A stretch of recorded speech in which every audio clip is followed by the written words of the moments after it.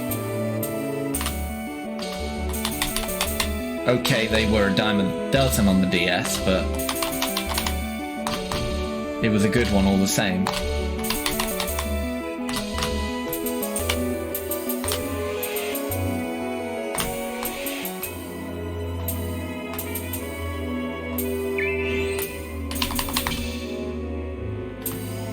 Music's good as well. I wouldn't be surprised if this is the only track from 4 Heroes of Light though, because as I say, it's not particularly a cult classic like the Bravely Default games were.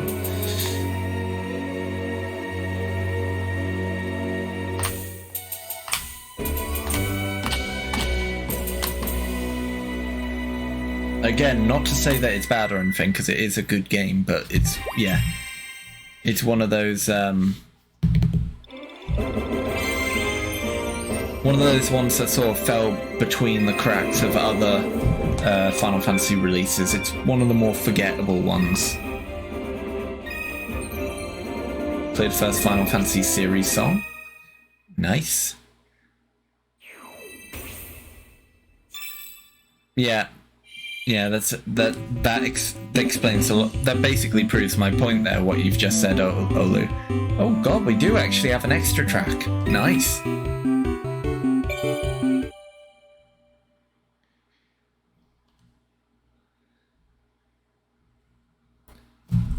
I'm wondering if maybe there's going to be like 2 tracks from each spin-off.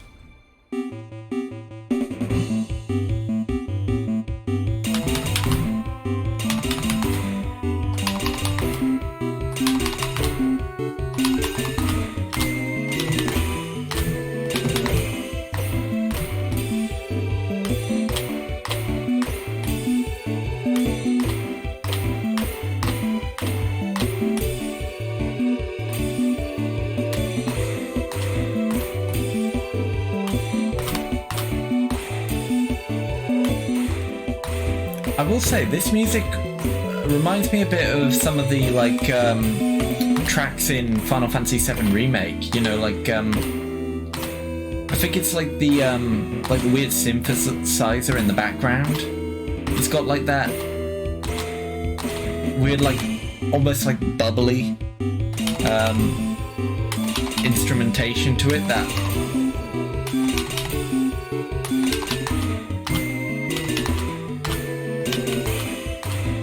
I might just be hallucinating though.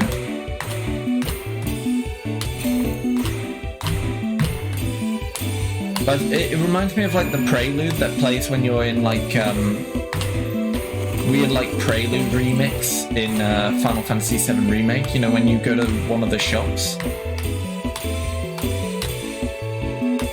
I think that's where I'm...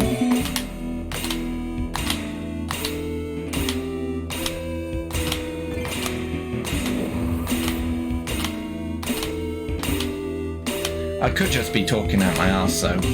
But at least that's... There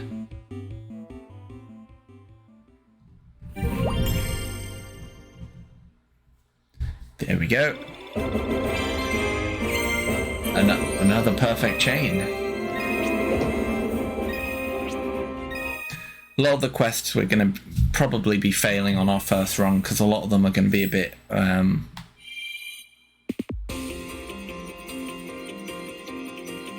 World of Final Fantasy.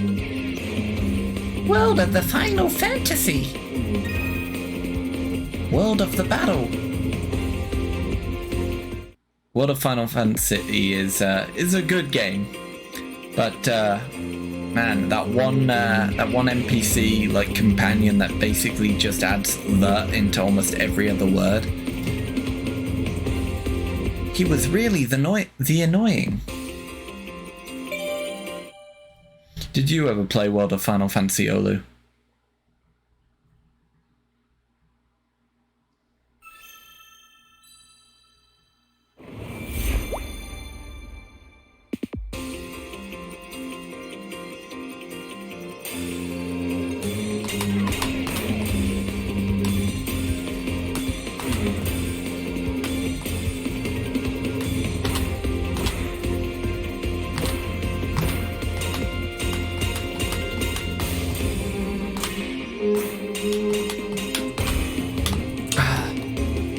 mistimed that by a large margin, actually.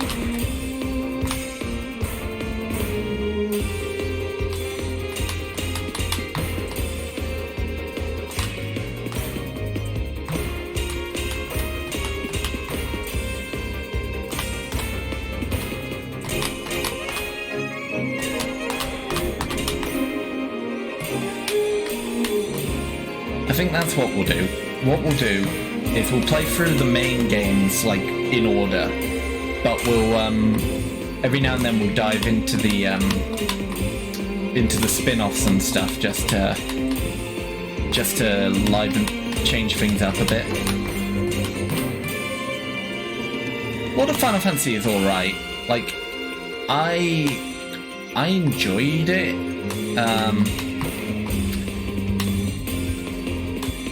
Yeah, I enjoyed the main story and everything. Getting the Platinum Trophy was a pain in the ass, but I acknowledge that most people won't be going for that. There were still some bits and pieces that I remember I was really annoyed with the game. But by and large, it's a good game. You'd probably enjoy it. It's basically Final Fantasy Pokemon.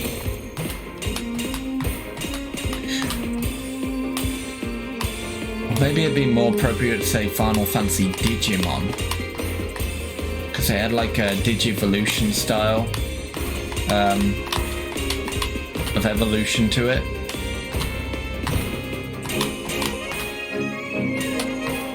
It's a very charming game. It's got a lot of charm.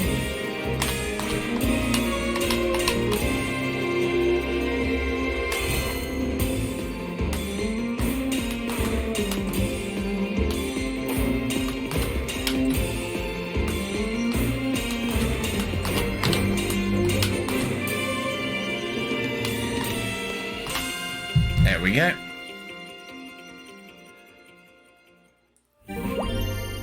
I will say the music in World of Final Fantasy is really good.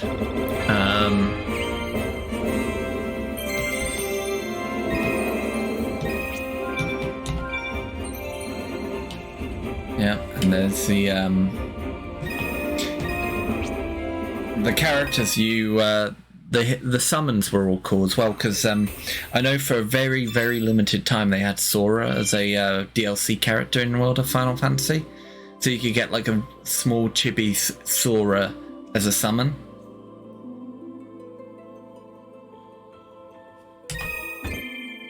And yep, we got another title key.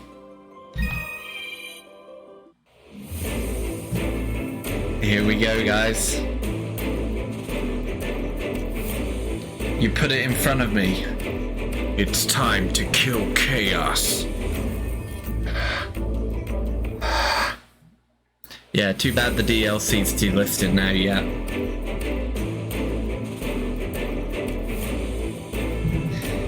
Yeah, sorry if I keep rubbing my glasses. My eyes are playing me up something fierce this evening, so I just have to make sure that they're clean.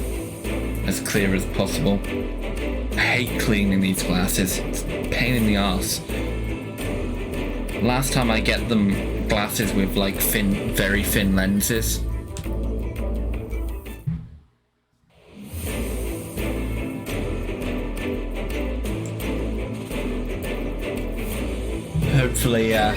Hopefully these glasses aren't a pain in the ass when I go to Florida in September. Yeah, especially in this game, I really need to be able to see without my eyes going out of focus. I can only hope that the VR headset, when I get it, the PSVR 2, when I get it, will be good with the with my glasses.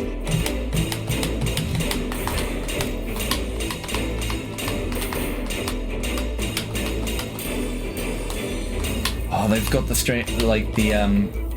Chaos Advent boss arena here as well. That's cool.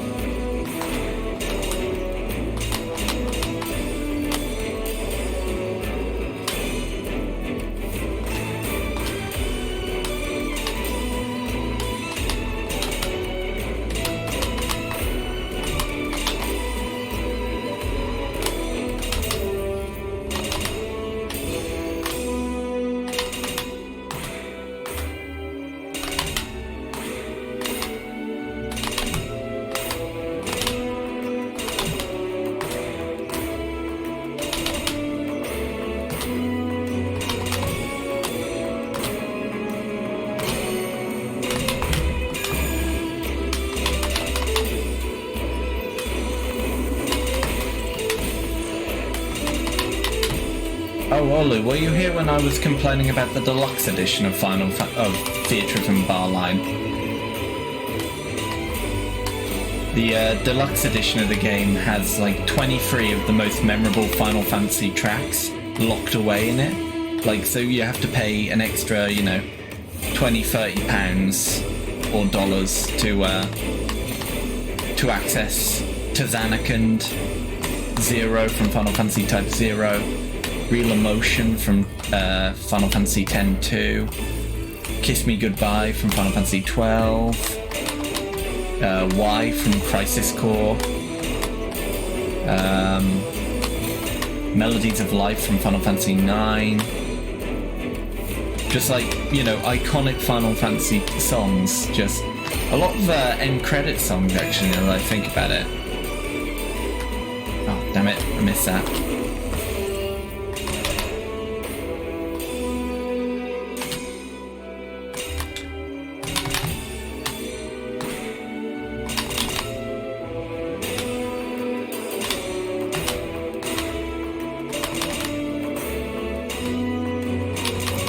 Turns out, trying to play a rhythm game and interacting with chat is a very difficult thing to do.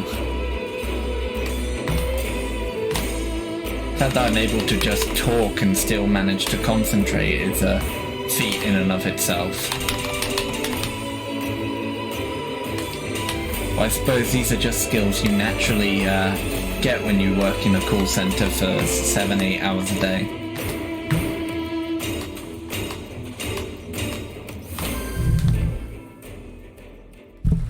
Yeah, all or most of the vocal themes are trapped in the deluxe edition. It's... yeah, there's just some really...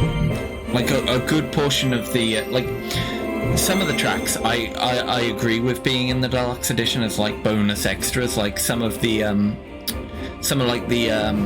remixes of Final Fantasy XIV tracks, like, from the Primal albums and stuff. Those, I think, are fine to be in there because they're not, like, the original track. They're remixes of a track.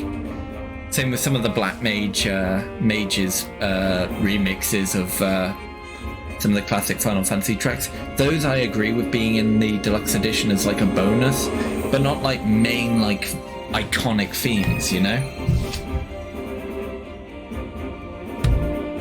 Yo, I unlocked the Regalia Type F as a airship. Well, I don't know about you, but we're getting rid of the classic... Oh shit, there's another... I didn't realise there was another track from Stranger of Paradise. Motif from Battle, so it's a remix of the Battle theme from Final Fantasy 1.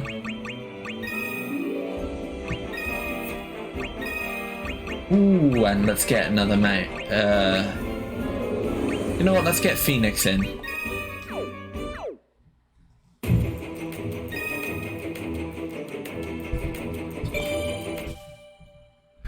Now, if I'm correct, after this track it will be Jack's theme, because I think at most there's only three tracks from Stranger of Paradise in this game. Hopefully they add more in the future, because I do like the soundtrack of Stranger of Paradise.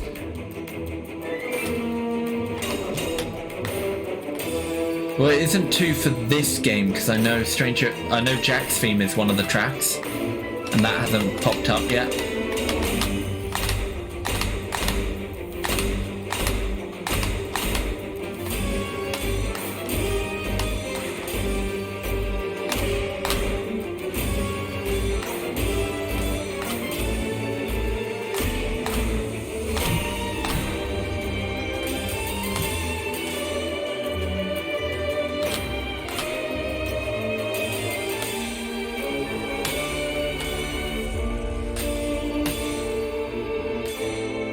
Yeah, as I was saying though, I do like the soundtrack of Stranger of Paradise. I know a lot of the tracks are sort of like remixes of other Final Fantasy game tracks, but like all of them are really good. Like, I don't know if have you heard the Stranger of Paradise version of Somnus from Final Fantasy 15, Olu? Because that version is really, really good. It's almost hauntingly beautiful, I'd say.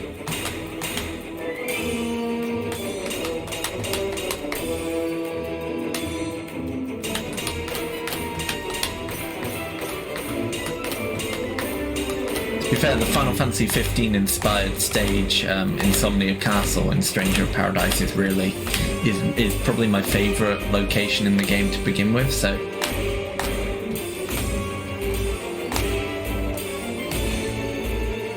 I still think it's a missed opportunity that they used Sastasha as the fucking area, like, biome to represent Final Fantasy 14 in this game, because, like, I get it, it's the first dungeon in the game, so it's probably the most iconic in terms of, you know, most people who have played 14 are gonna have played it, but still, there are so many cooler, like, biomes and stuff they could have used in Stranger of Paradise instead. Oh well. Maybe in a sequel they'll use something from one of the other dungeons. Yeah, like there's a remix for like almost every game that's represented in Stranger of Paradise. So you've got like the battle from Final Fantasy 1. I'm trying to think what else they used. They used Maka Reactor, I think, for one of the Maka Reactor tracks for Final Fantasy 7.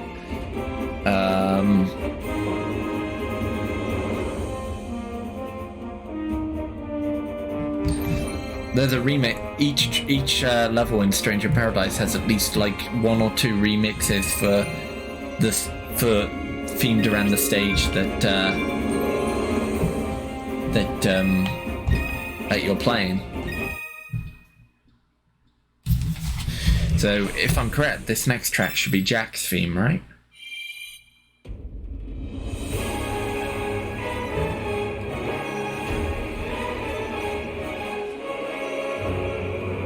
Boom, boom, boom, boom, boom. Oh yeah, the Final Fantasy 13 one was in there. It was Sunless Waterscape. This is one of my favourite Final Fantasy tracks, this one, Jack's theme. Just really... and it's the area from the opening of Final Fantasy Stranger of Paradise.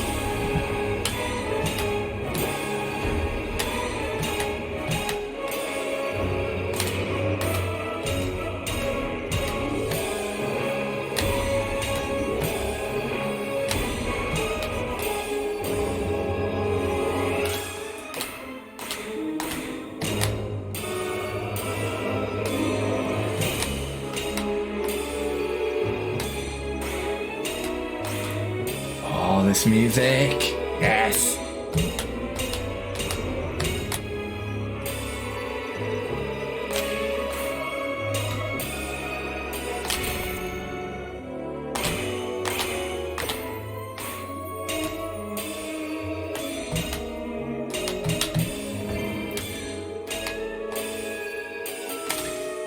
It's a shame they didn't add the Frank Sinatra song to this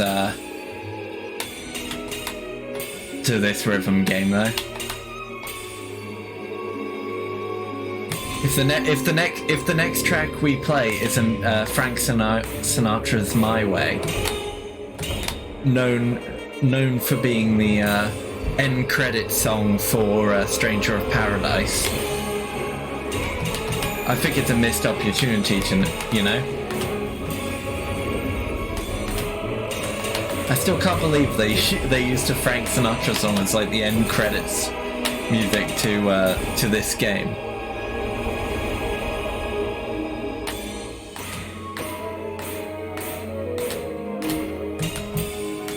It's Nomura being the most powerful entity on Earth.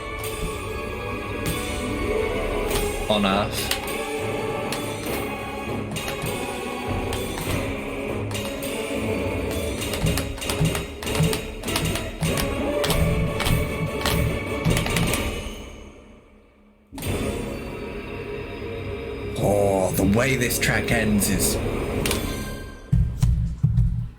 Oh, yeah, exactly, Olu. Fuels me with power.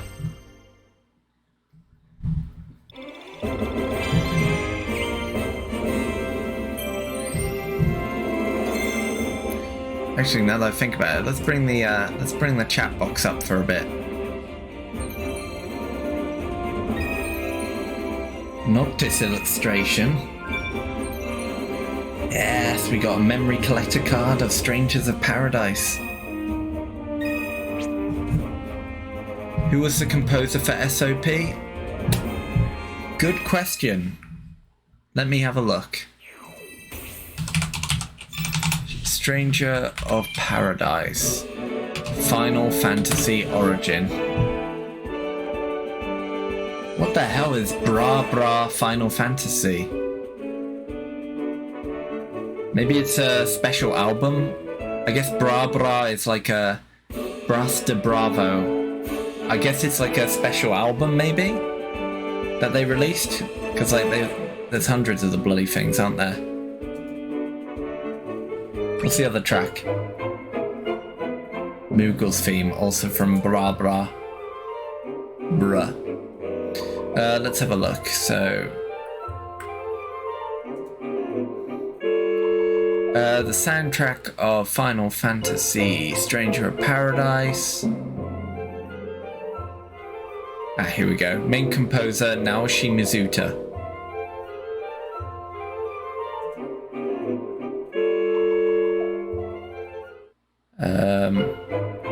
Naoshi Mizuta composed the music of Parasite Eve 2.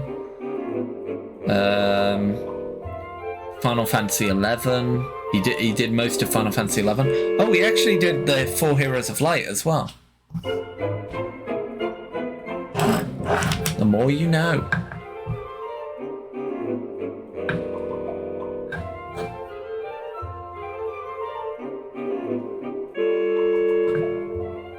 Bra. Final Fantasy Bra Bra. Right, let's do the Final Fantasy medley then. Right, there's your bit of trivia for the hour.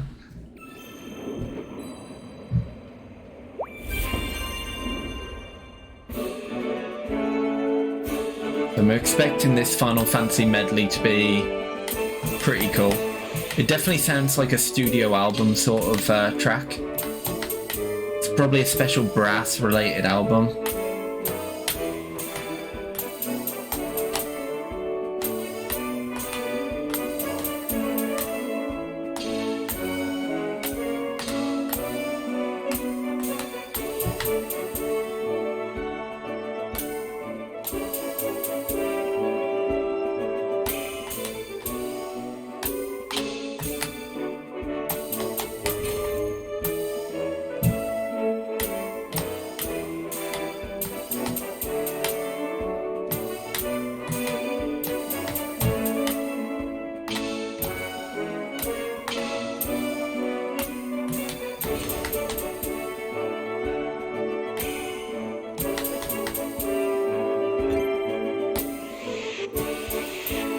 This is just superb, isn't it?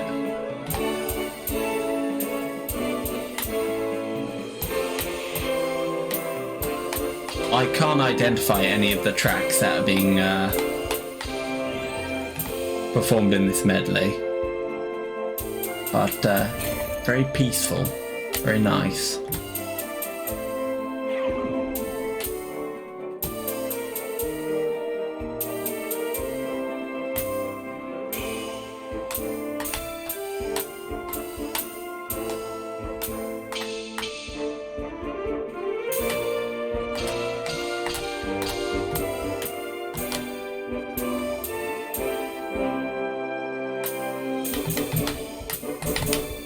Okay, this I know. This is Chocobo, right?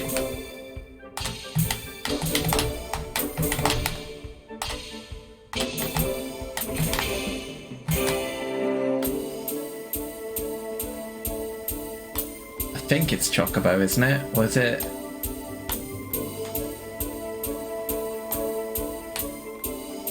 This section of the medley.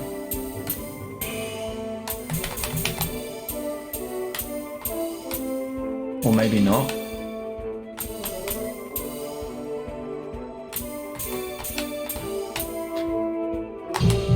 I thought it was like the start of like Mambo de Chocobo or something, but I guess I'm just an idiot. I'm just making a fool of myself. Also, how many notes are in this track?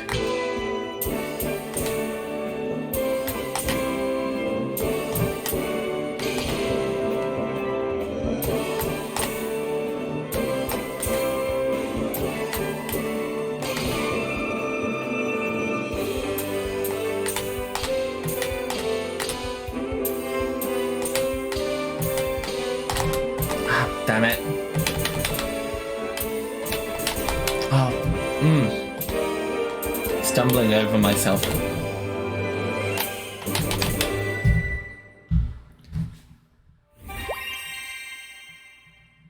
Well, I stumbled at the end there, which is really gonna annoy me because I was close to a perfect clear there, but... Oh. We just gotta live with our failures. And just keep pushing forward.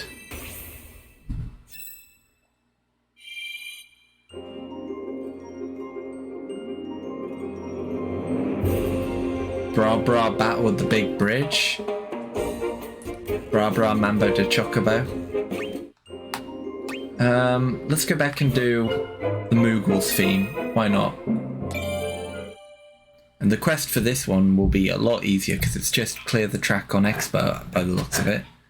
So that is something that I can definitely do. We'll fight with all our strength.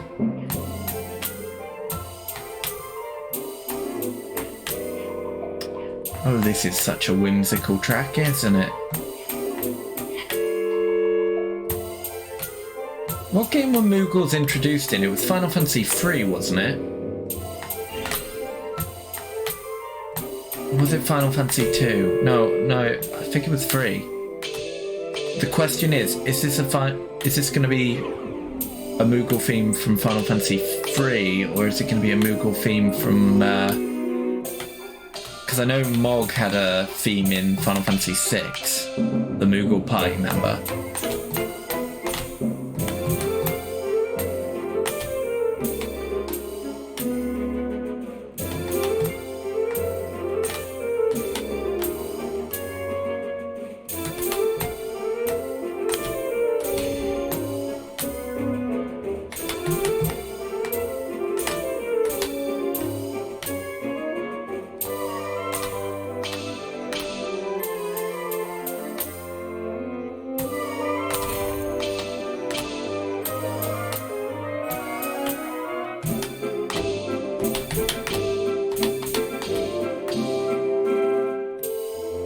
Was that a bit of Good King Mogomog from Final Fantasy XIV?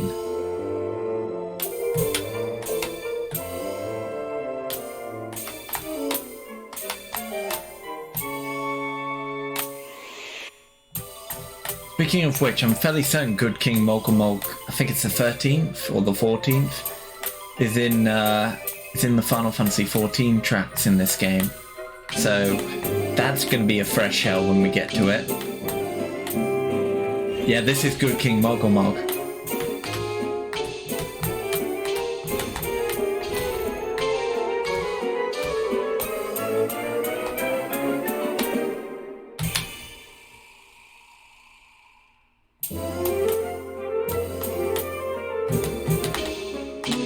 So I'm guessing it's incorporating a bunch of different Moogle themes all into one from a bunch of different games. Okay. I am noticing that these Bra Bra songs tend to go on a bit longer than the other songs in the game.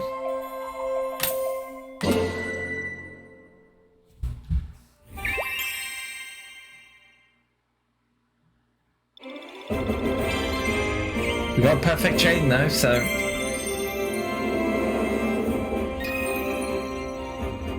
proof that if you live with your failures long enough, you'll soon overcome them.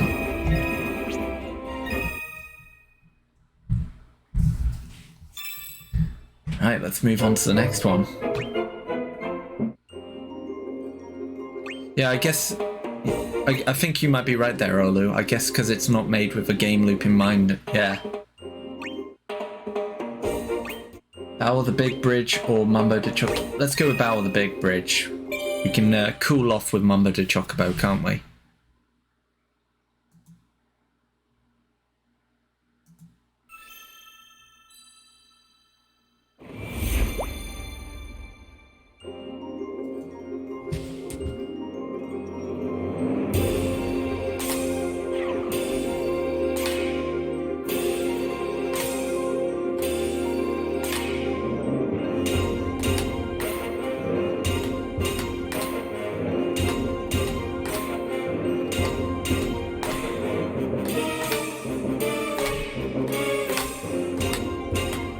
Oh, I know that track all too well. Well, of course I do. It's Battle of the Big Bridge. What am I saying?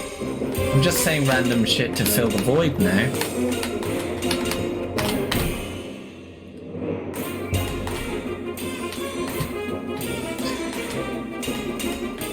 I will say, I wouldn't be surprised if Battle on the Big Bridge is featured in like half of the games in this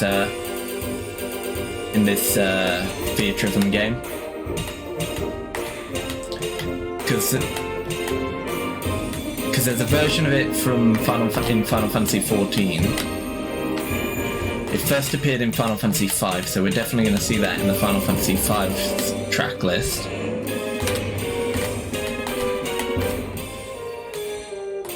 And I wouldn't be surprised if there's some other like remixes of this track hiding somewhere in some of the other games' track listings.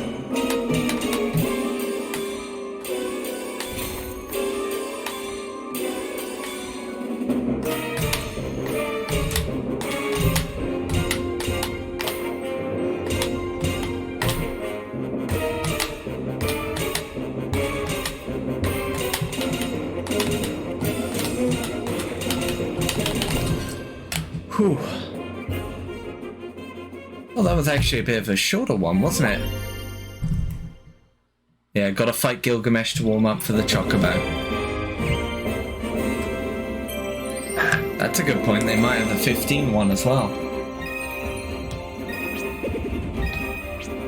I think there's a version of Battle of the Big Bridge in Final Fantasy XII as well, because I know you fight Gilgamesh in that as one of the hidden bosses.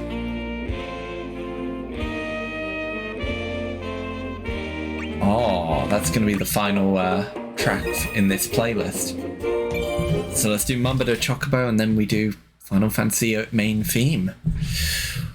Exciting stuff.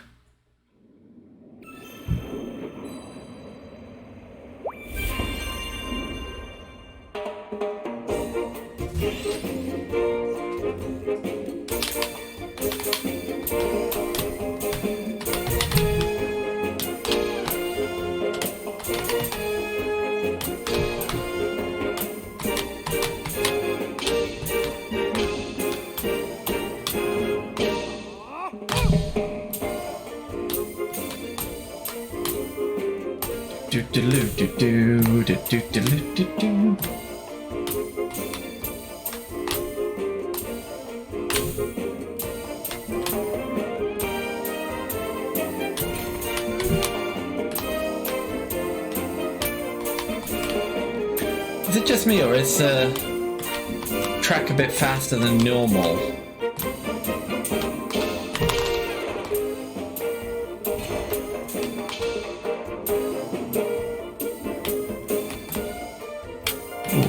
In fact, the track speed's actually starting to hurt my eyes a little bit. I think I might have accidentally turned the trigger speed up. That might be it.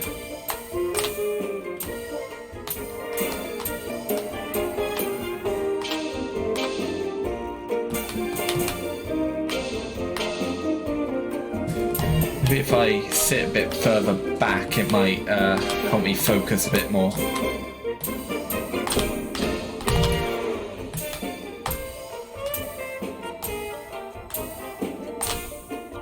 I love a bit of smooth jazz.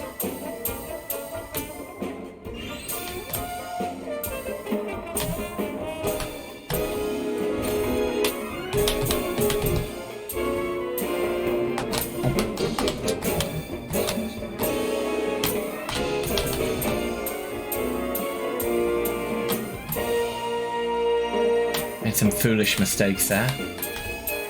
That's on me.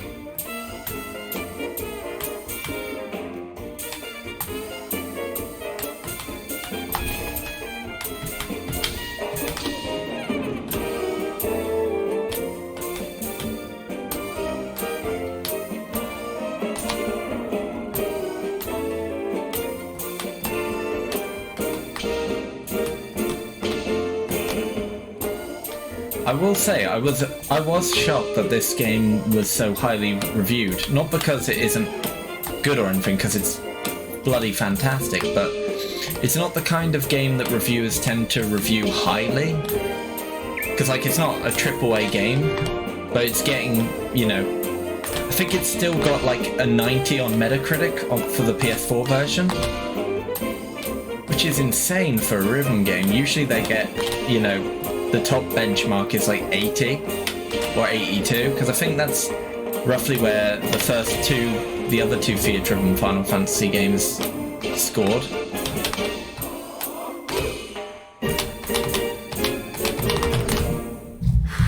There we go.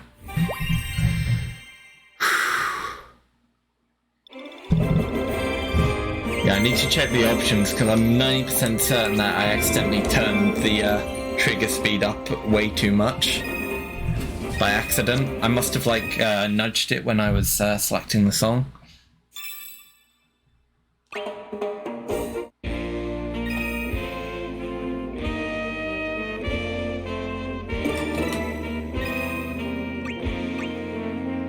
Wait, no.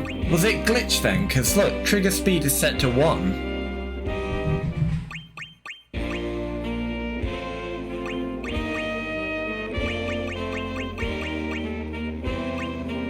I actually think I might turn it down to the trigger timing down to 0.8 just to... It's just the stage effect of that song. Ah, okay. Thanks for pointing that out there, the Mune. Thanks. That makes things a lot... Yeah.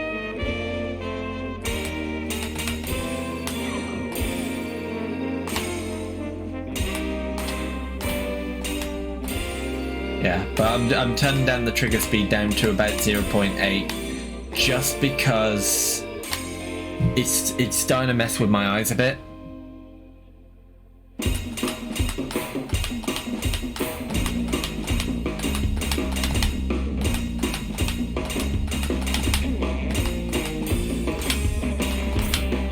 What's with this surfer boy jam?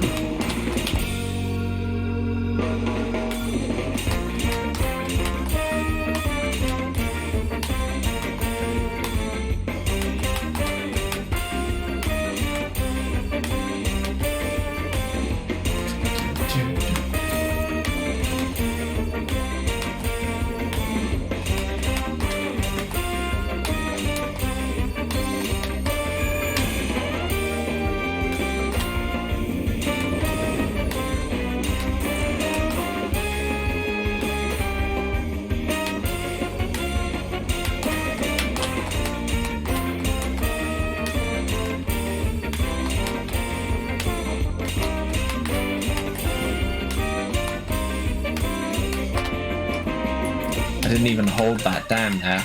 I just pointed it in the direction of the arrows.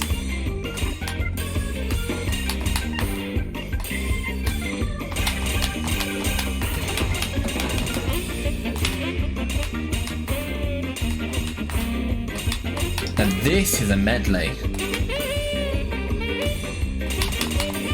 Ooh.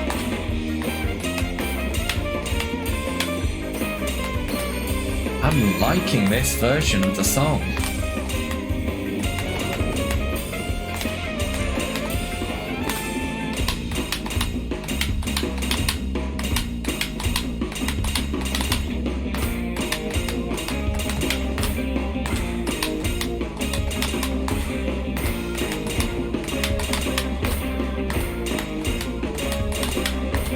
another long one, isn't it?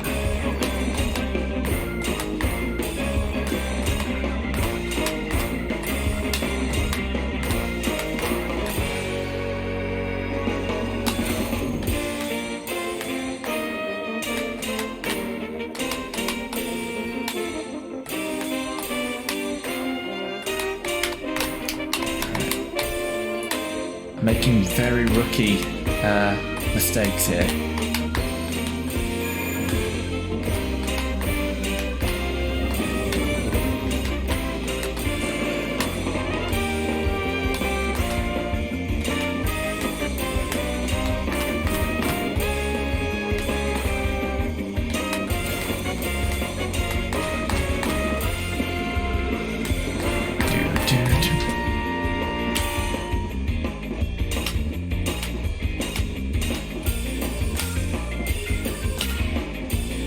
How did I know that they were going to segue into the prelude there?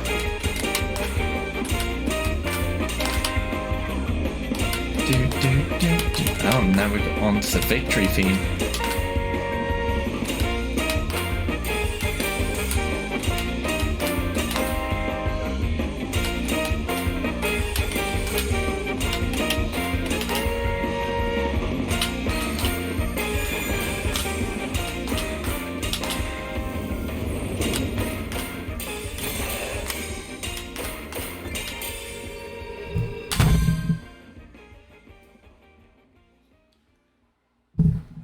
There we go. Haha, we did it.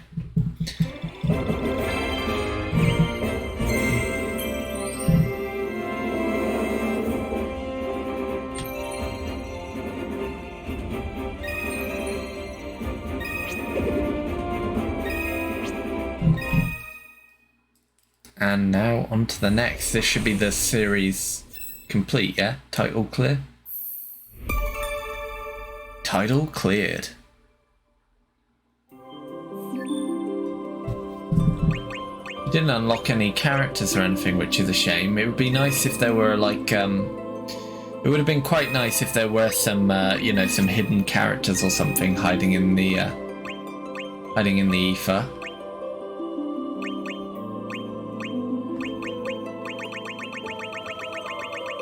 Right, let's go back to Final Fantasy 1A. I wonder if the prelude's like going to be the last track in Final Fantasy 1. Oh, Matoya's Cave. All my Final Fantasy 14 friends are going to be pogging about that. Because yet again, this is one of the tracks that features in Final Fantasy 14 alongside Matoya herself.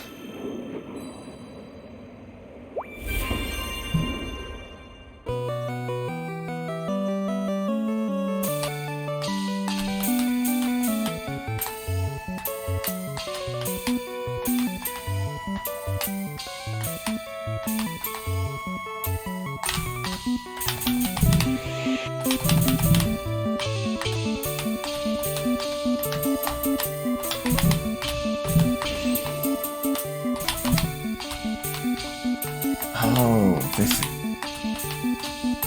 I remember this track from the Final FF medley.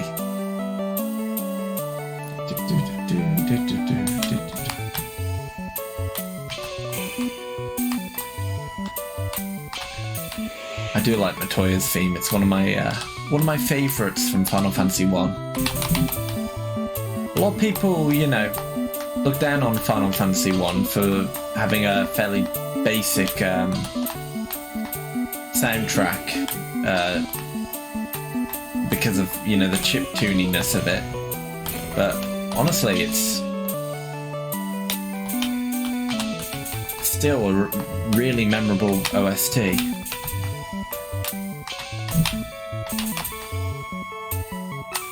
Holds up a lot better than Final Fantasy II's does at any rate.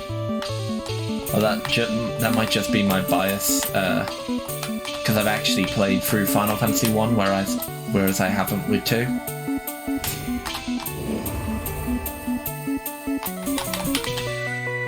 I'm waiting for the pixel remasters to come out before I dive into the some of the earlier Final Fantasies that I haven't played. I think 2, 3, 4, and 5 are the main ones I haven't played. I've played through 1 and I've played through 6.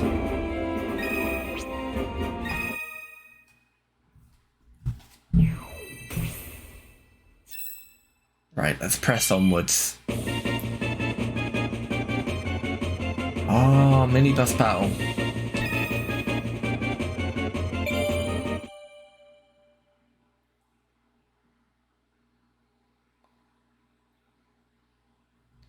Do do do do do do do do do do do do do. Actually, you know what? I've got an idea. Let me go back to the stage selection a second, because I'm going to actually turn the trigger timing back up to... Now that I know it is actually just because of that stage effect. We'll turn the trigger timer back up to 1, I think.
There's some really nasty notes in this track.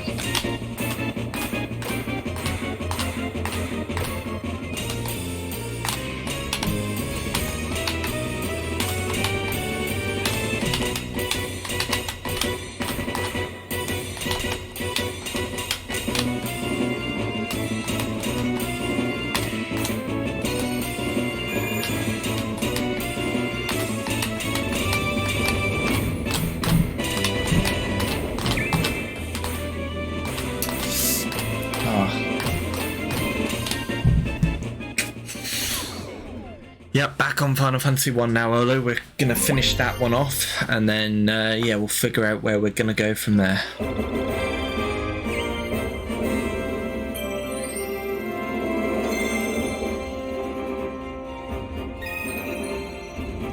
Vivi!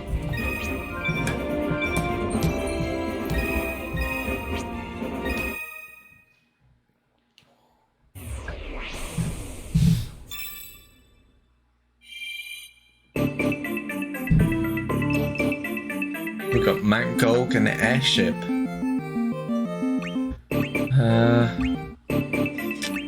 Let's do airship first, just because we're gonna unlock a Moogle costume if we do this.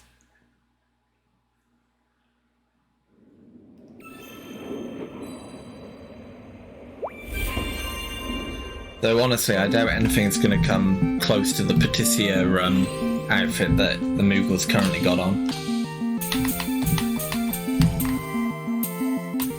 Yeah, no. We're going to retry because I made a mistake there. Normally, I'm not the kind of person who just, retries when making a mistake, but we're gonna retry there because we were so early on in the song.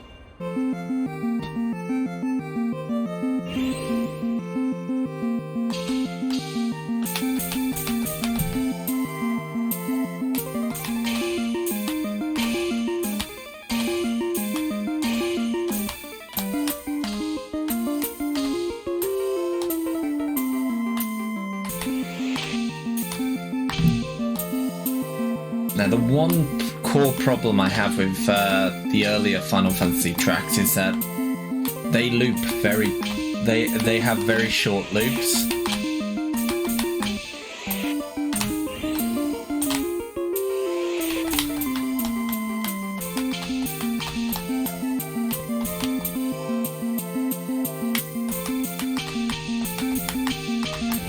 Thankfully, gameplay-wise, it seems like they've made it a bit more interesting by changing up the beat pattern with each continuous loop.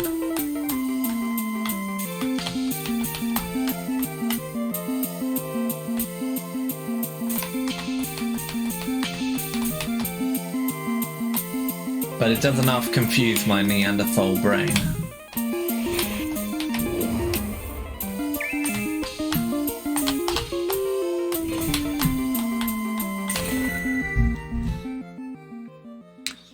Who needs a propeller airship when we have a car plane? Exactly. Exactly.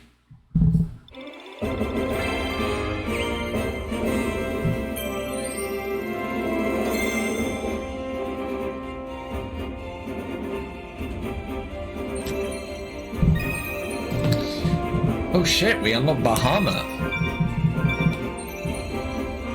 Oh my goodness. Again, I still think the Patissier outfit's better. What's the next track after Airship? Ah, Sunken Shrine. See, if we do Mount Golg and then Sunken Shrine, then we're on to the final track of Final Fantasy 1. That's exciting. I wonder if it is going to be the Prelude. Because surely you'd think, oh, it's going to be Prelude, right? Because we haven't played that yet. But at the same time, Sunken Shrine seems like a weird track to be like the final boss track of the playlist, you know?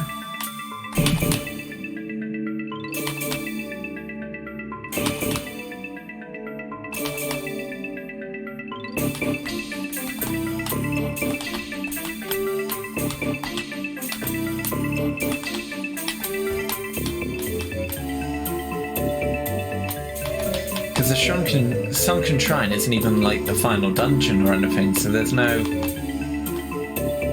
That's a bit odd, isn't it? I can say right now that this is like this has to be like the PSP or PS1 version of this track. Because no way in hell did this play on an NES. Oh wait, no, I forgot. I think Final Fantasy 1 released on the MSX as well, so this could be the MSX version of Mount Golg.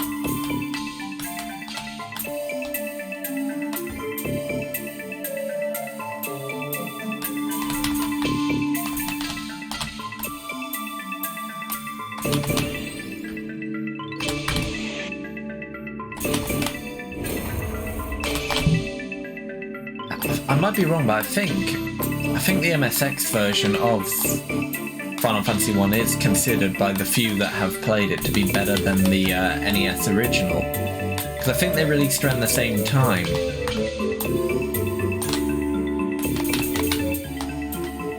During that time period, you saw a lot of Japanese developers putting games onto the MSX, because I remember the original Metal Gear was on the MSX as well.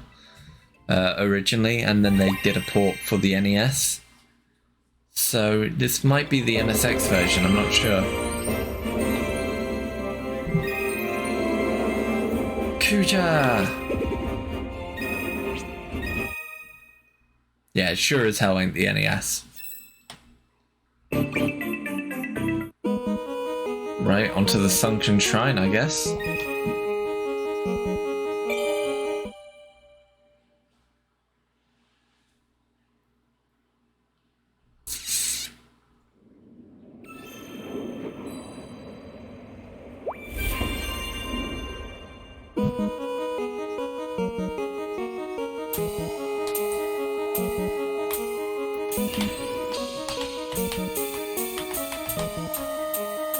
I do like the backgrounds in some of these stages.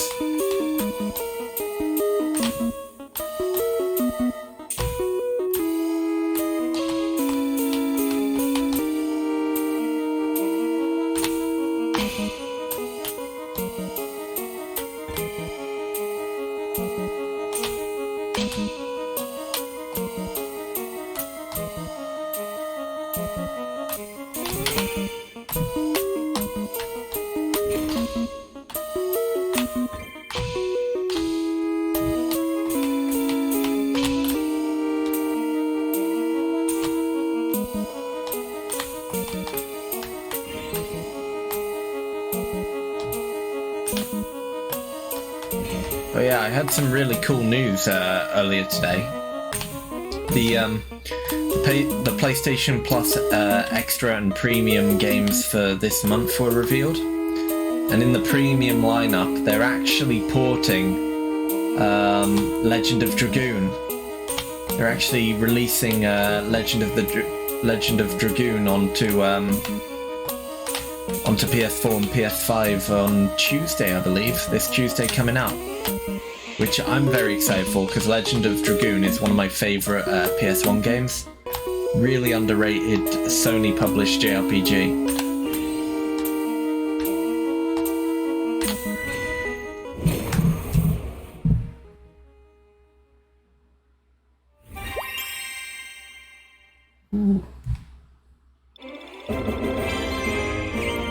I think some other games are releasing. They're also releasing Horizon Forbidden West onto PlayStation Plus Extra as well, which is a big title. Makes sense though. The DLC for it's coming out in April, I think. Personally though, for me, as soon as I saw Legend of Dragoon, that was it for me in that list. That was, no matter how many other good games they had, Legend of Dragoon sold me on for that month. Okay, so we just don't have the prelude. Final battle. Okay.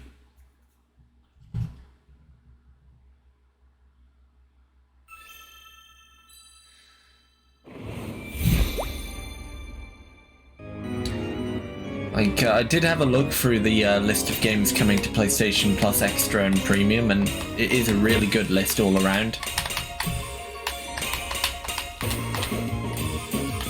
Like Tekken 7, Ace Combat 7, Scarlet Nexus, Borderlands 3, The Quarry is coming to it. Like,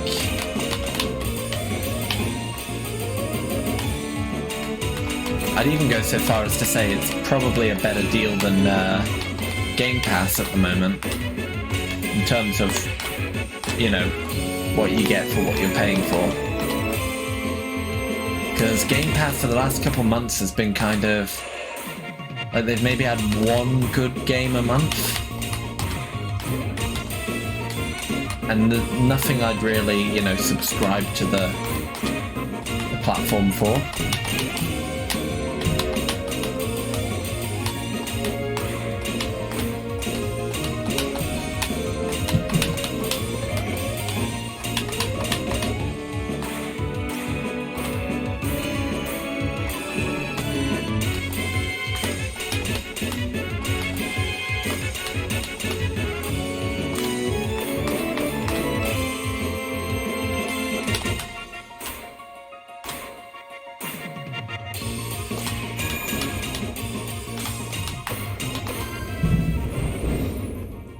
Imagine if Prelude was a deluxe exclusive. Yeah, that would be horrifying. That would be a horrifying turn of events if Prelude was a deluxe exclusive. Oh, we got the Invincible. PS Plus Premium's alright. I wouldn't really say it's worth getting unless there's like one or two like a couple games, because Extra's the best deal because you get access to basically all the games except for the stuff that's premium. access. Premium access is the PS3 games through cloud streaming, and the PS1, PS2 classic titles. You can buy some of those, the PS1, PS2 classic titles separately. So if there's only 1 or 2 premium games you want, you could just buy them instead of, subscribing for the premium option. Whereas Extra still has all like the modern PS4, PS5 games. Garland! Right, what do we do now? Right, I'm just going to take a quick break, guys. I'll be right back. Don't go anywhere, we'll be continuing in just a bit. So I'll be right back. Yeah, there's multiple different tiers. You have PS Plus Essential, Extra, and then Premium. Essential is just 1 or 2 monthly games and online play. Extra is access to their PS4, PS5 library, and Premium is access to all that, plus the PS3, PS2, and PS1 titles that they have available. Yeah, I hope that clears things up, Hulu. Anyway, I'm going to quickly go on a break. I'll be right back. Don't go anywhere.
Yeah, guys. I love a bit of chocolate. But not only that, it's like chocolate, but the inner layer is marzipan. Très bien. Ooh.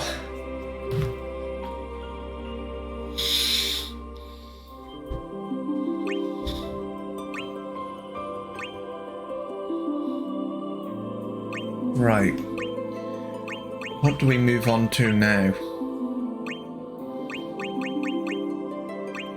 I kind of just want to skip ahead to 14, to be fair. Y'shtola, Thancred, Ida, Alphino, Y'shtola 2. I still think it's a bit unfair that we've got 2 Y'shtolas, you know? Final Fantasy 14 Online. Critically acclaimed. So we got a bunch of... So we got Serenity, which represents Gridania. to the sun, which represents Uldar, and on westerly winds, which represents Limsa Minza.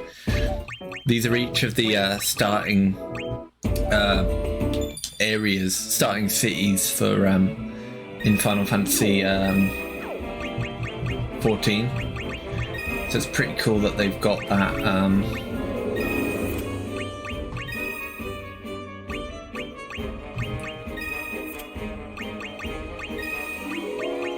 Yeah, sorry, I gotta throw my boys in. I gotta have my cast of lovable rogues. As much as I know it's gonna kick my ass to put them all in when they're so underleveled, but play without a game over? Easy.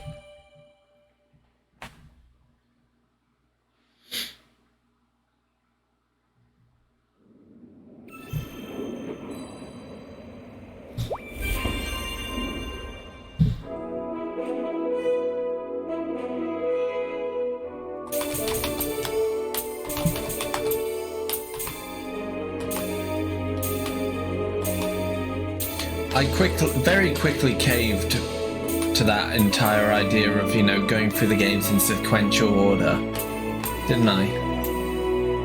It's like, oh, we'll do them in order, and I was like, oh, but if I do them in order, it's going to be years before I get to Final Fantasy 14. Oh god, I made a big mistake there with that button press.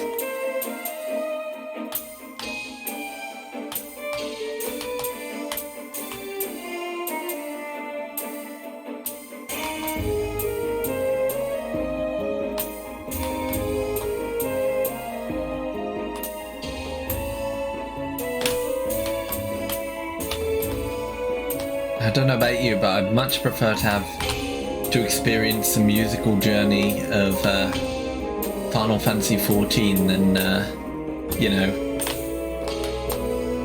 I was going to say Final Fantasy 3, but Final Fantasy 3's got an incredibly good soundtrack, and a lot of those tracks are in 14.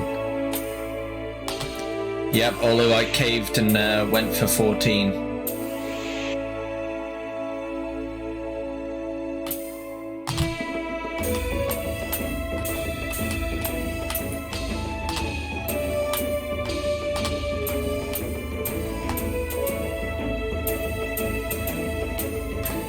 I do love the music in La Nocia.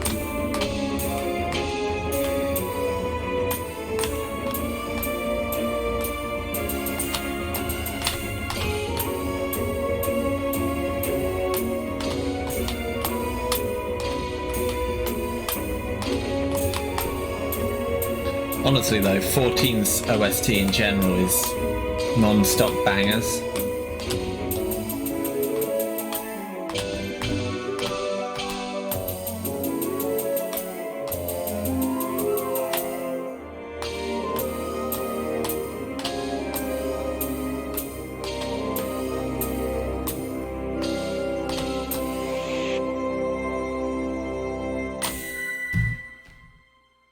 We did it! So, next up, will it be the Gridania theme or the Uldar theme? Thanalan theme. Oh, we unlocked Odin. Nice, we got a little, Let's have a look and see how many tracks are out. There's 32 tracks from Final Fantasy 14 in this game. Oh, we got The Land Breathes and Hard to Miss.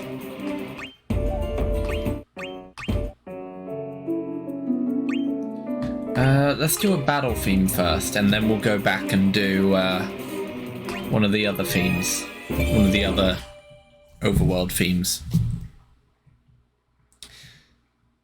It makes sense that Final Fantasy XIV has the most representation in this game, because it's got a lot of ground to cover, because you've got, what, 4 expansions? I'm curious to know if Final Fantasy XI has a similar track list amount.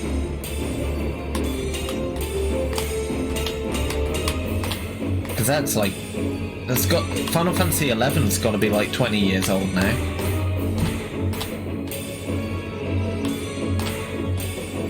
But I do know Final Fantasy XI's content kind of dried up, you know, a decade ago.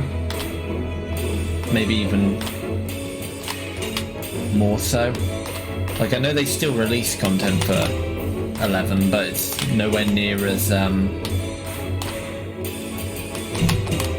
constant as 14's.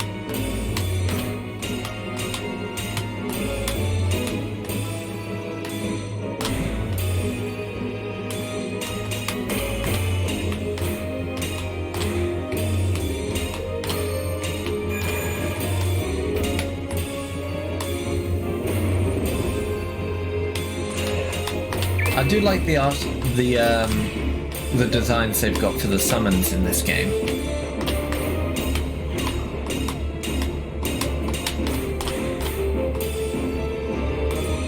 The enemy designs as well, and the boss designs all look really cool with this chibi-esque art style.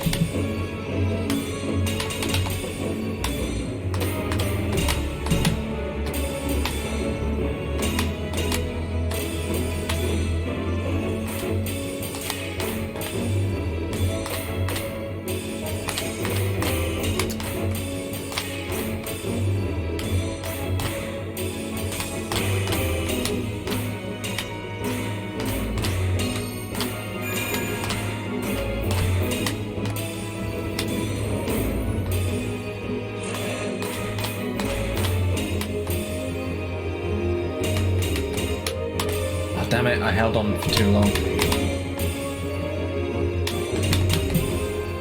Oh. I made way too many mistakes at the end there.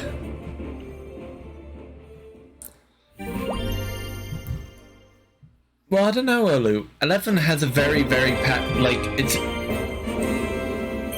The thing is, a lot of people who played 11 moved on to 14, and a lot of people who used to really love 11 now really, really love 14.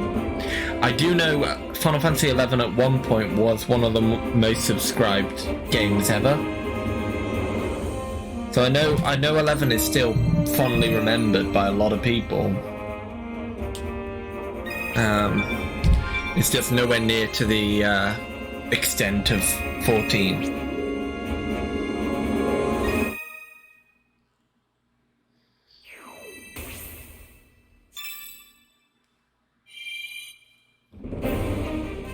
Bam, bam, bam. Love Torn from the Heavens, but we're gonna get to that one eventually. But first, Serenity, and then we'll do the other battle theme. I think it was the Land Breathes.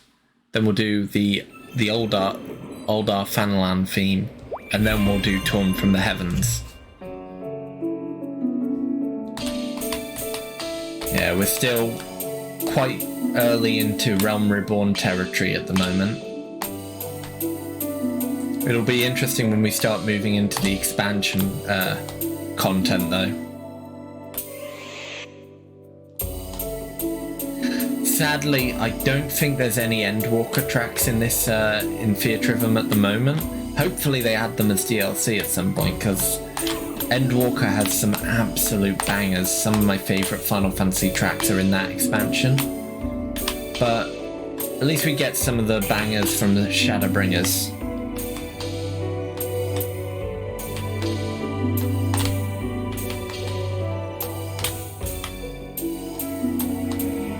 In fact, I think there is quite a few Shadowbringers tracks in this game.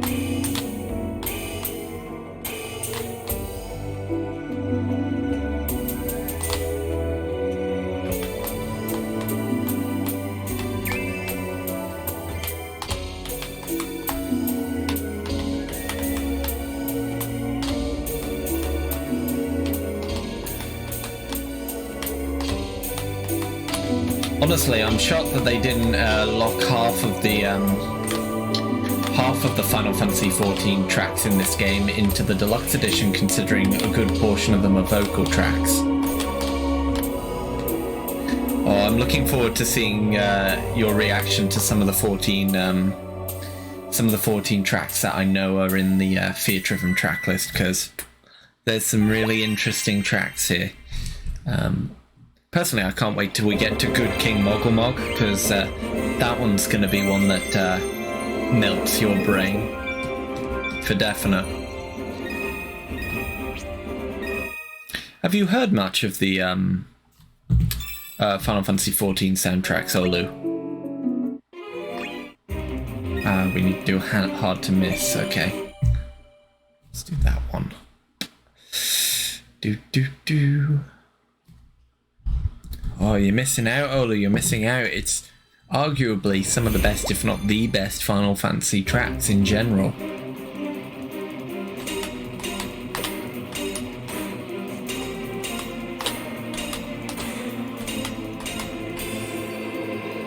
Oh, I think that's Ishgard in the background there, that you can see the cat, like the silhouette of like the castle-y structure in the background. Which means that we're in Corvus. Also, it's obvious we're in Corvus because it's one of the only areas in 14 that has snow.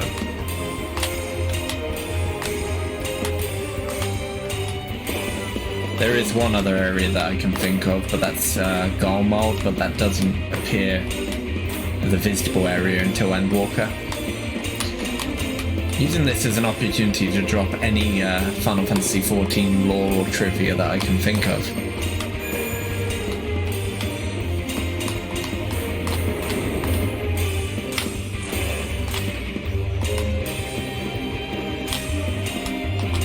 Ah, damn it.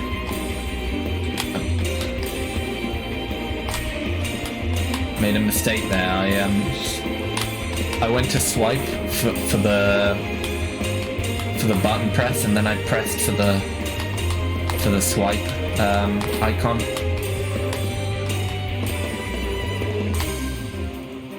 There we go.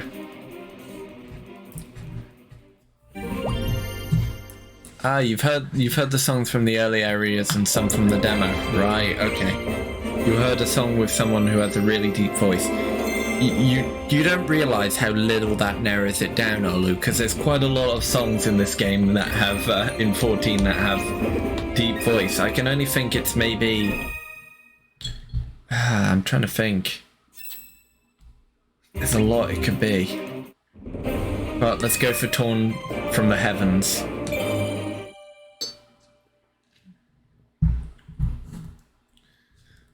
Might be the Ravana boss music, maybe. That one's got like a very,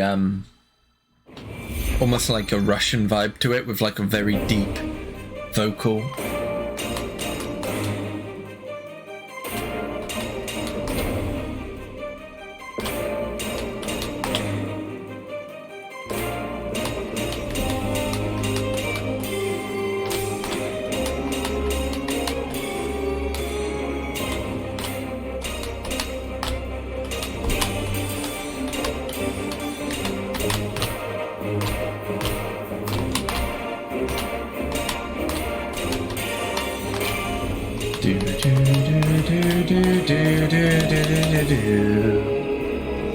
Deep grungy voice.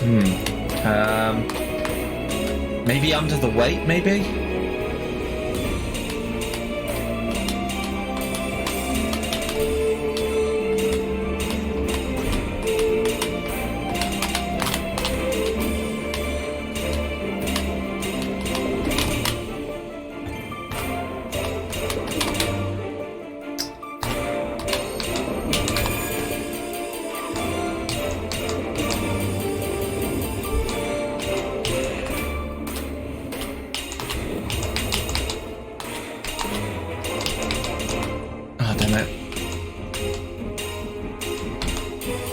I'm really stumbling a bit here, making really amateur mistakes.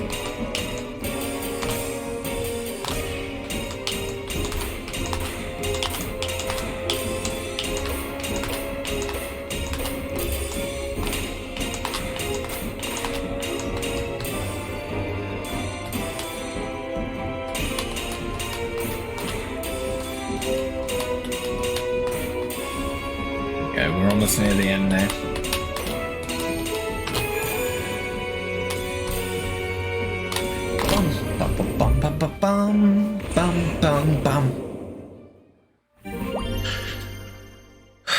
did it.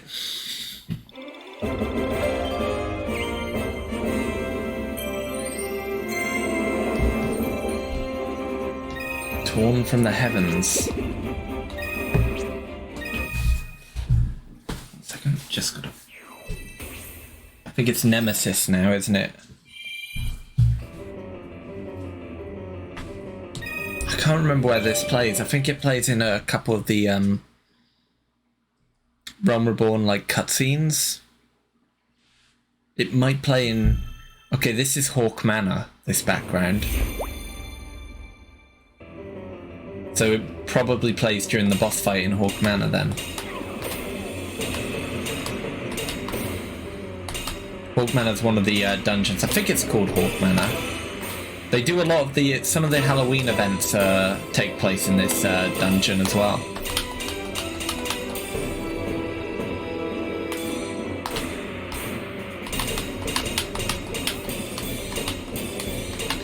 It's a fairly early game dungeon at any rate. Before you fight any of the primals, I think. Yeah, I think it's like a level... I'm trying to remember, it's been years since I played Realm Reborn.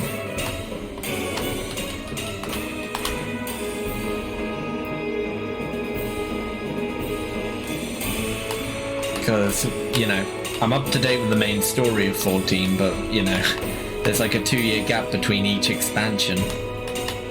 So last time I played through Realm Reborn would have been 7-8 years ago now. Which is kind of scary to think about in the long term, you know?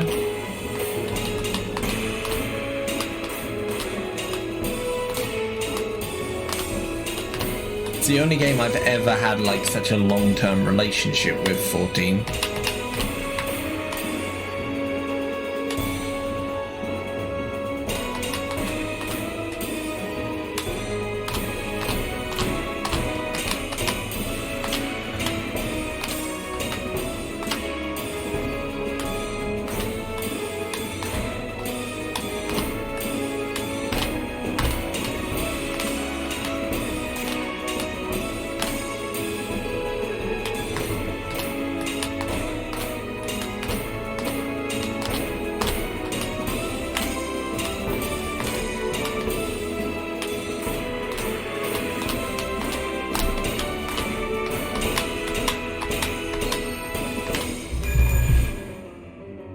Square will never let me go? Yeah.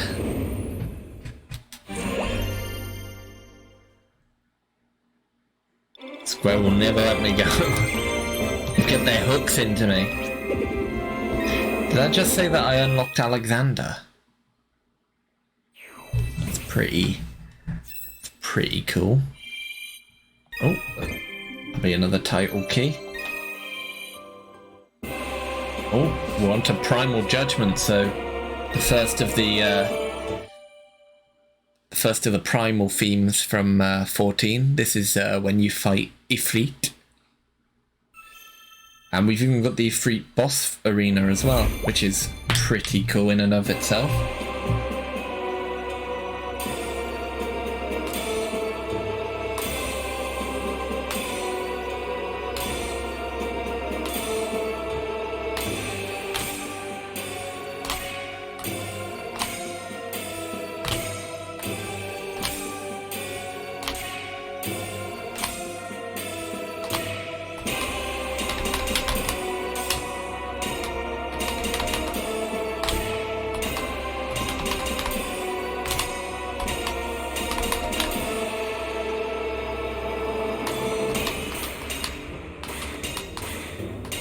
Though, to be fair, I will go on record and say that this track is probably one of my least favourite tracks in the game. I'm just not like out of all, it's the weakest of the primal themes at any rate. Because like Under the Weight and I think it's called Howling Eye or Howling Wind or something like that, the Garuda theme. They're and yes, Solo, he did cause an eclipse.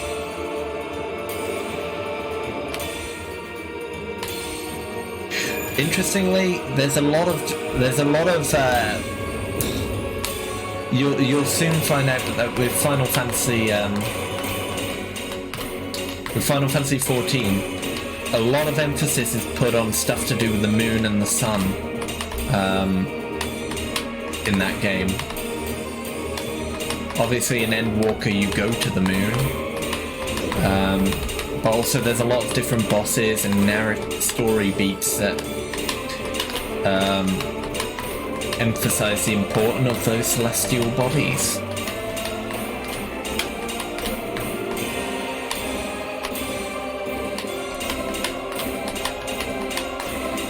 But also, eclipses are really cool for setting the mood of a boss, you know?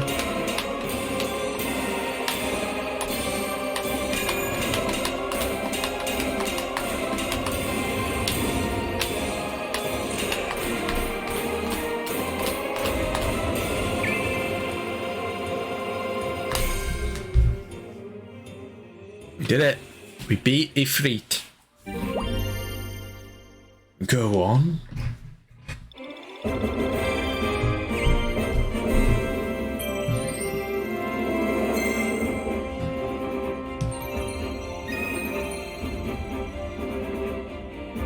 Holy shit, that Tifa CG art jump scared me.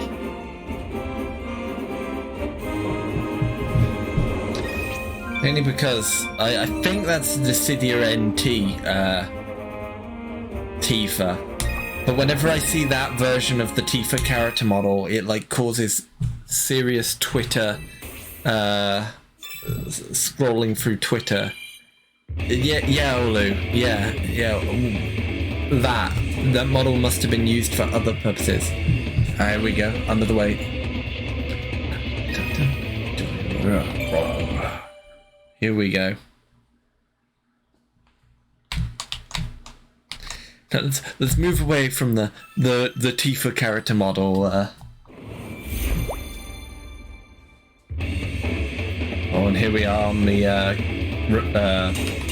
Titan boss arena.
Apologize for my silence during this song, it's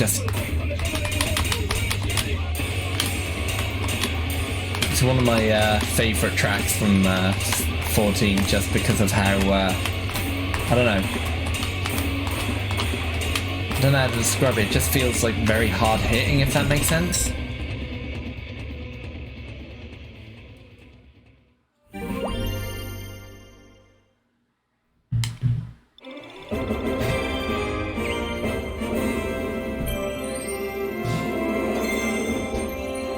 Sounds like we're raving at a concert, exactly. Didn't defeat Titan though, which is a bit of a shame, but... What's next? I'm guessing Garuda? Fallen Angel, that was it. Yeah, that's the Garuda theme. I guess I must... Howling Eye must be the name of the trial that you fight Garuda in then.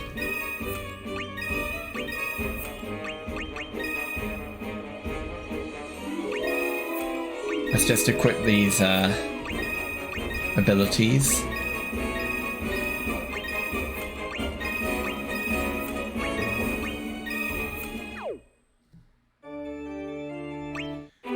Now, do we go for Engage or Fallen Angel? Let's go for Engage first, because we've just done 2 battle themes in a row. And then we'll do Fallen Angel, because Fallen Angel is really, really cool.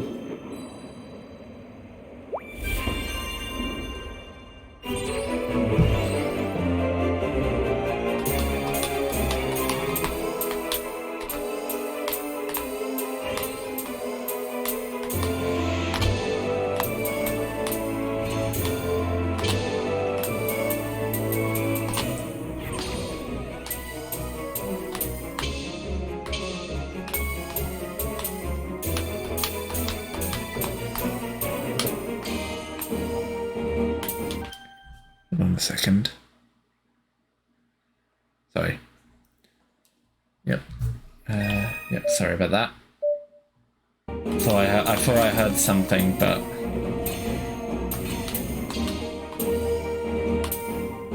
Guess it was just my imagination, eh?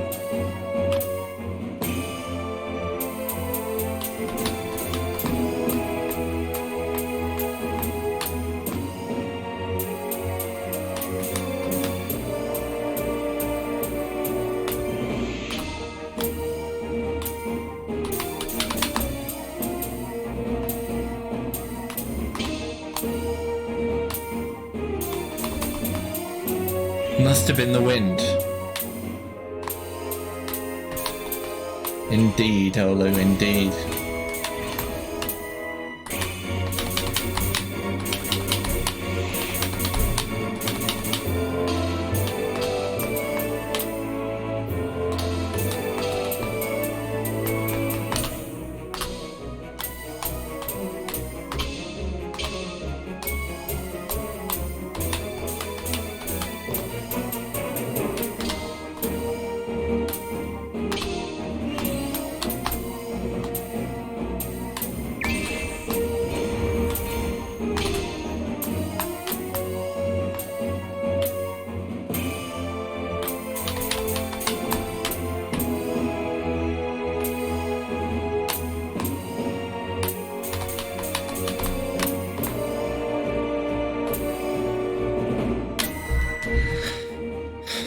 There we go, another track down. On to the next, eh?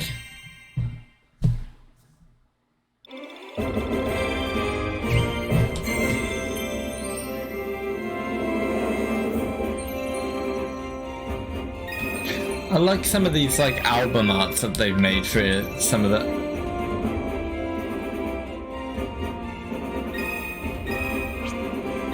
That's a pretty cool Moogle costume. What are the next tracks? Come on. Hit me with them. Let's see what they are.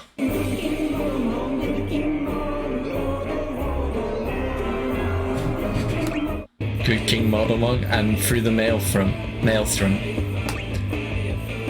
Right, okay, let's do Fallen Angel first.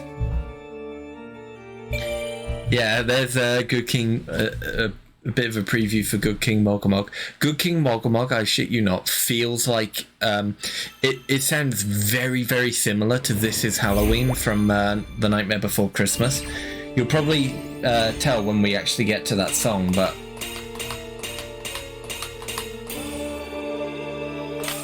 let's move on. Let's do Fallen Angel for now in the Garuda boss arena. This is a really good boss theme as well.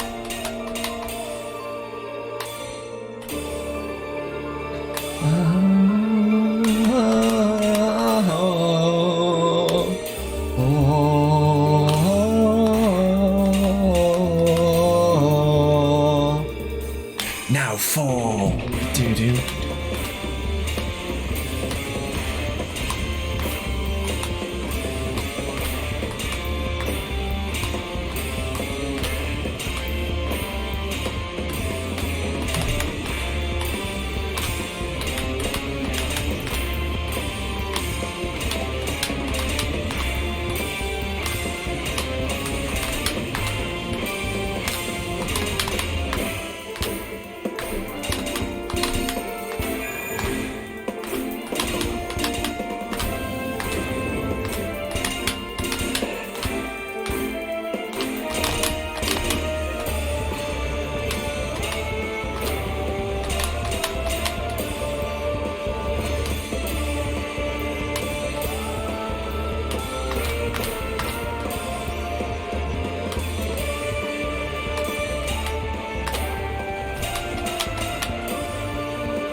I feel like I did a swipe there, but it didn't register for some reason. Maybe I tickled the stick instead of... Tickled the stick is probably the worst thing I could have said in any context ever.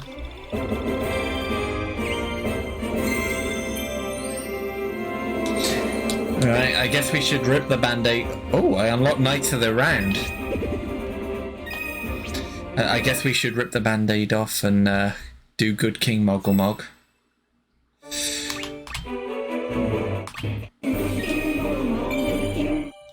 Here we go. So, I guarantee as soon as you hear the music in full, you'll say, This is Halloween.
See what I mean?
Yeah, it does have a very this is Halloween kind of flow to it.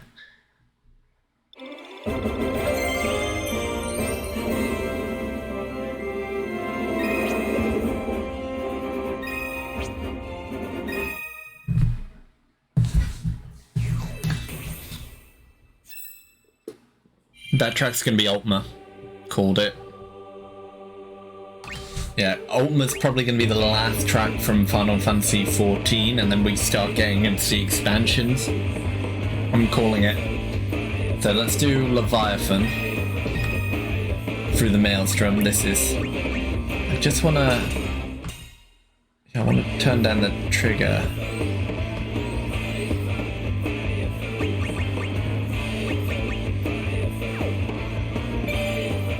So we can hear more of the music clearer, you know.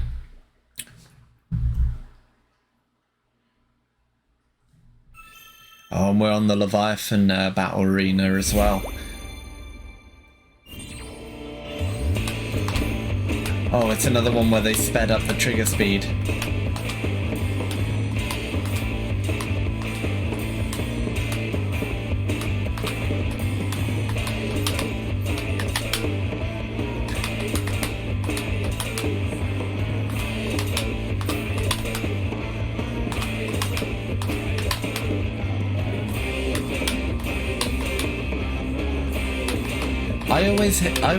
I know this lyric is supposed to be Leviathan repeated over and over, but all I hear is buy a phone.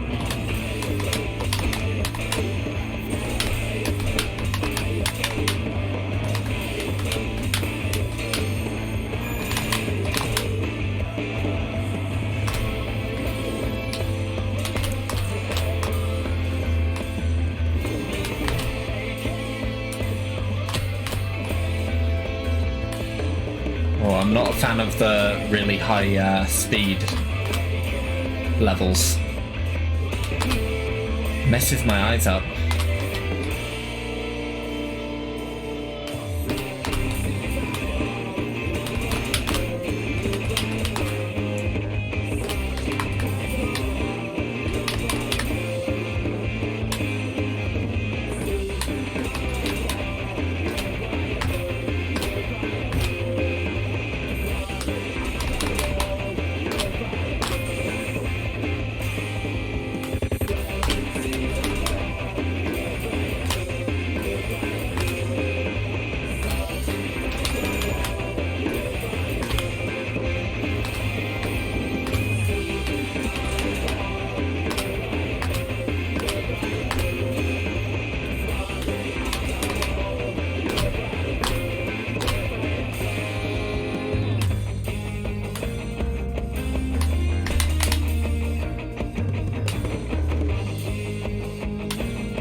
I wonder if Oblivion is in this from one of the Realm Reborn post-game patches.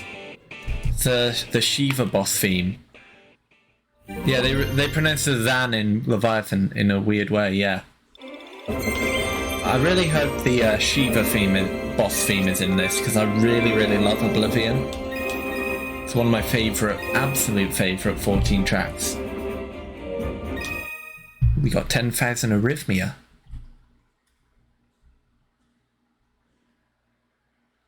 The heart palpitations are...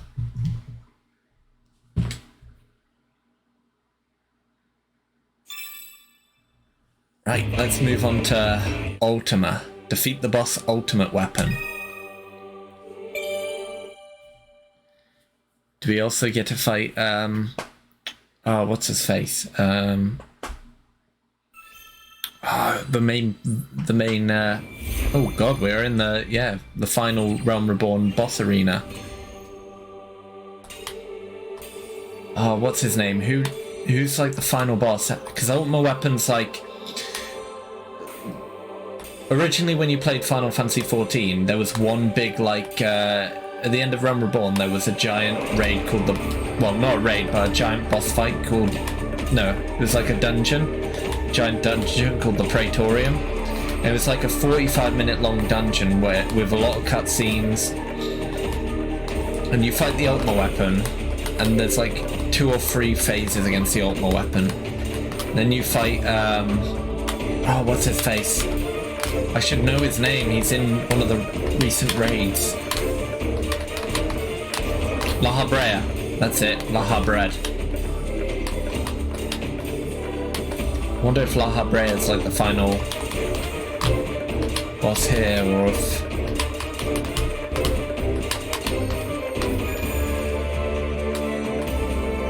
or if they've only got the Ultima weapon.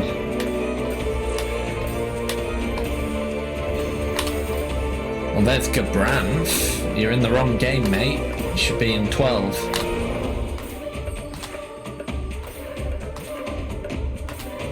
Oh wait, no. Is that Gabranth or is that Gaius? No, I think that the colour scheme is Gabranth. Their armor... Yeah, because Gaius has black armor.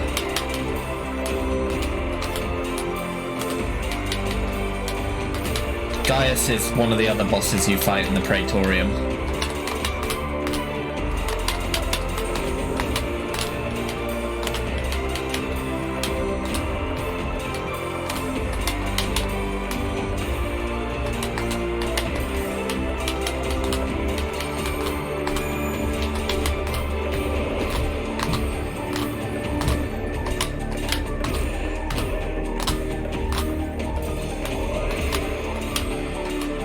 This is another song where I mishear the lyrics. I hear them say beans and tacos.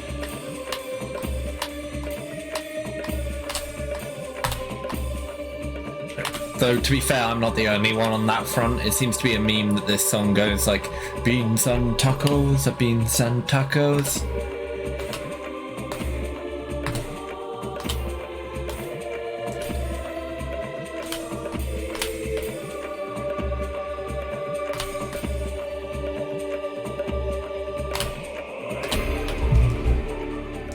There we go, we did it. So that should be the end of the Realm Reborn tracks. Final boss is Taco Bell. Yeah.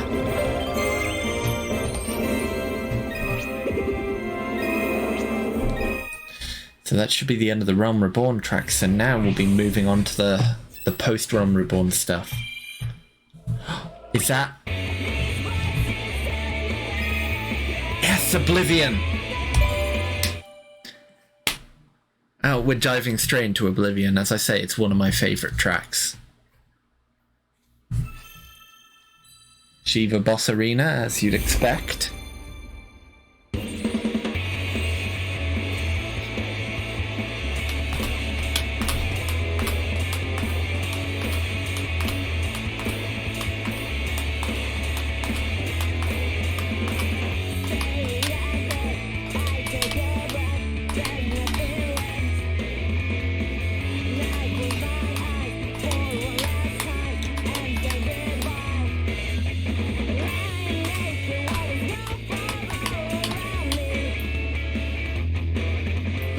Drifting closer to the edge, but she won't have me. Yeah.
Oblivion.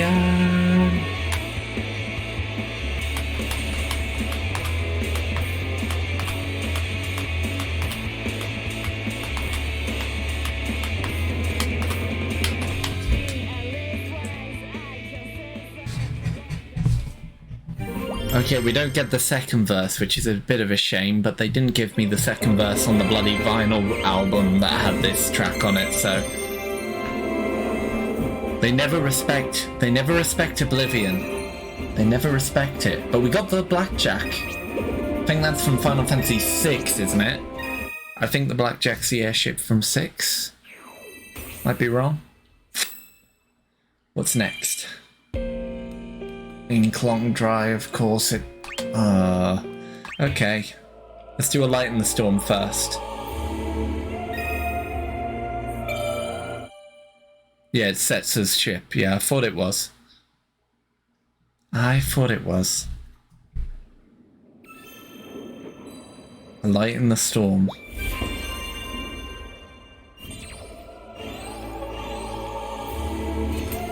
I think this plays in one of the, This plays in one of the post-Realm Reborn but pre-Heavensward dungeons. Same with Inklong Dry, actually.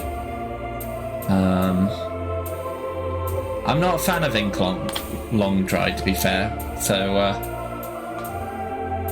but this track's good.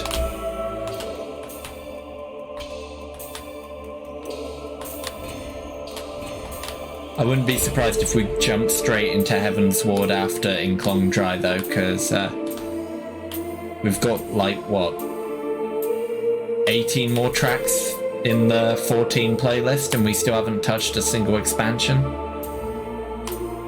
I wouldn't be surprised if we get about 6 tracks from each expansion. 6 from Heavensward, 6 from Stormblood, 6 from Shadowbringers.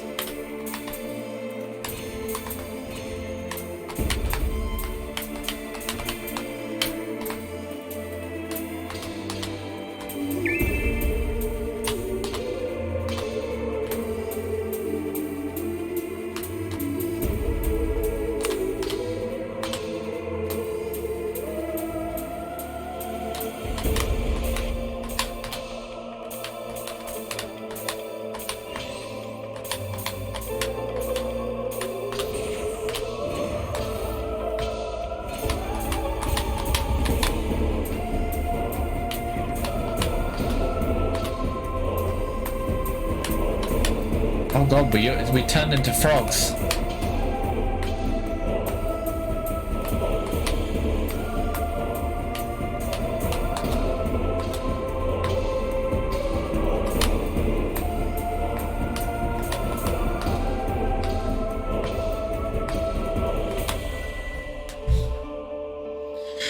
Might be time to switch out your Stola 1 for your Stola 2, because we're getting to the part of Realm Reborn where, well, we're getting to the part in 14 where she gets that outfit change. Also, nice. Gotta admire some Zidane CG art. Is it pronounced Zidane or Zidane?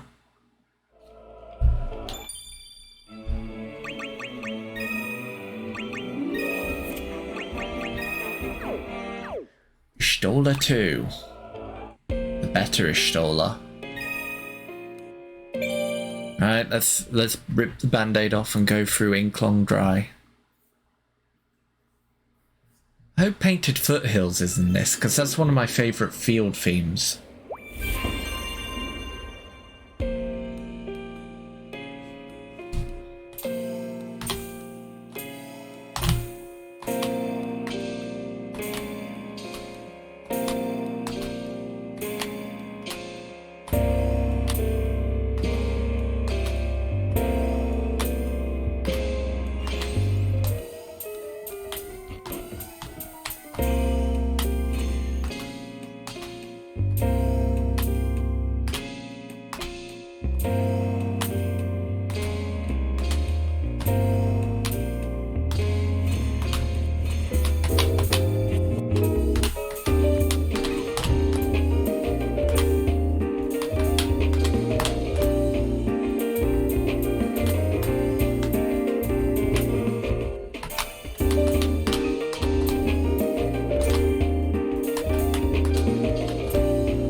full concentration mode for some reason.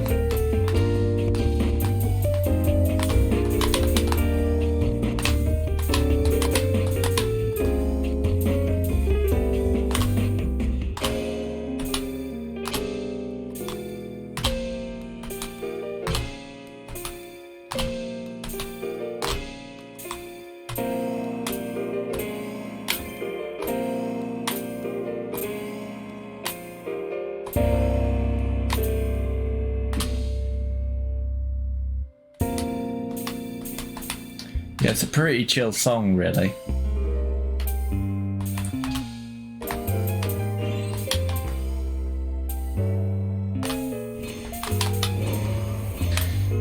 It sounds like something I'd hear on a Bra Bra album.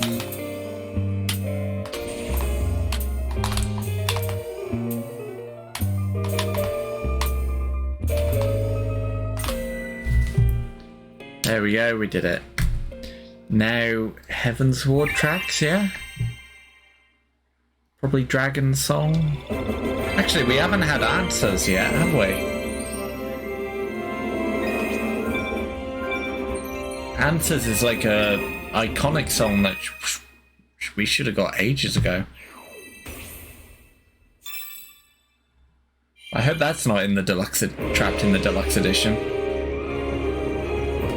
Oh wow, ominous prognostics. Okay.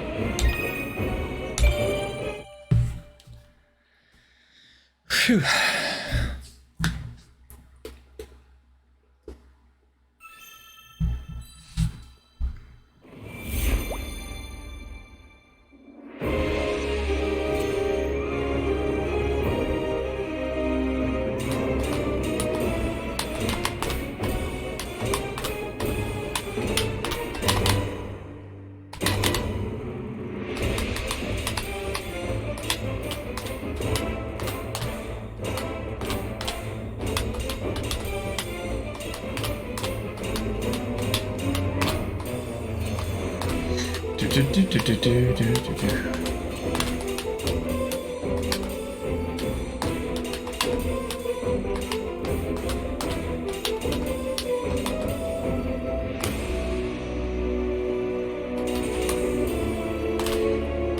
I can't remember. This is a track that's used quite a lot. I want to say it's a Heavensward dungeon theme, but it could just be like a Heavensward battle theme.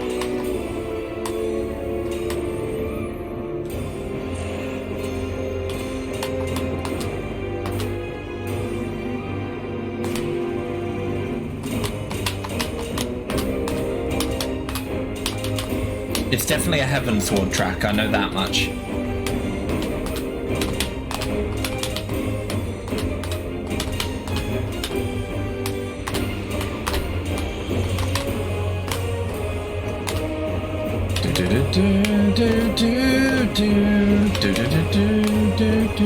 It might even be the Heavensward boss theme, like dungeon boss theme.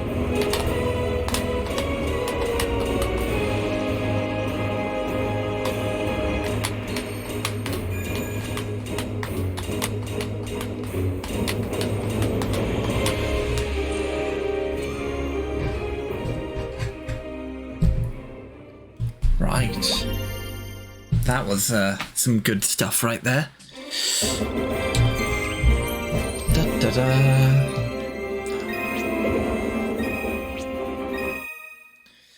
Now on to the next one.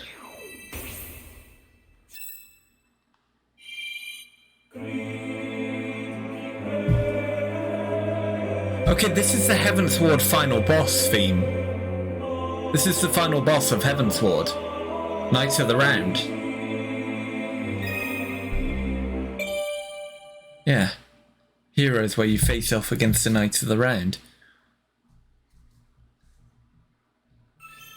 So we've skipped an entire expansion, pretty much.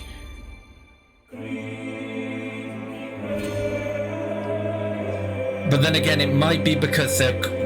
I have a sneaking suspicion that they've got a lot of the Alexander Raid music in this game. And the Alexander Raid stuff is post-Heavensward, pre-Stormblood, so that might be why there's less Heavensward tracks. because a lot of them are the post Heavensward.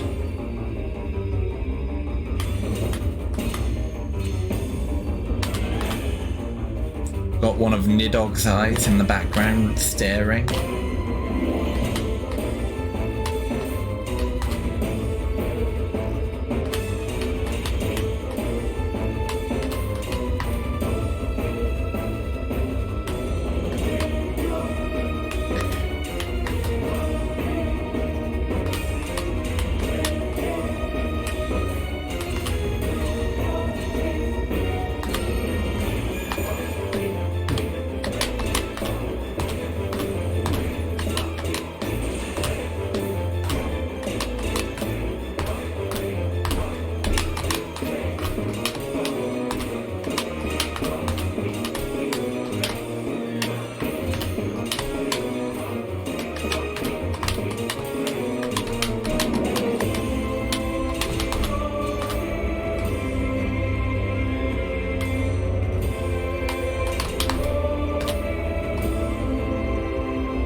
I do like this boss theme. It's very climactic.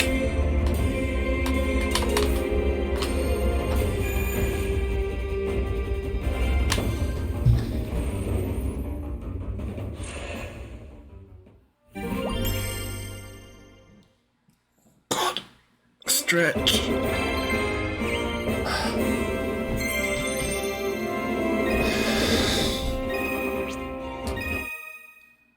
And on to the next. So probably Brute Justice.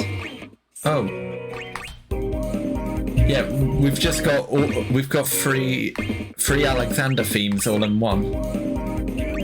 So we got Locus, Metal Brute Justice mode, and Exponential Entropy, all part of the Alexander Raid series.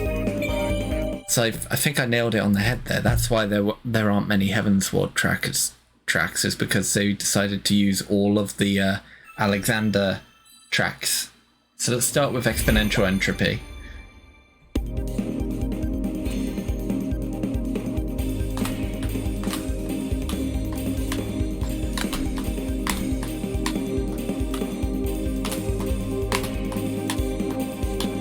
Forward and back, and then forward and back, and then go forward and back, and put 1 foot forward, forward and back, and then forward and back, and then go forward and back, and put 1 foot forward, and back, and then forward and back, and then go forward and back, and put 1 foot forward, forward and back, and then forward and back, and then go forward and back, and put 1 foot forward. Extenders.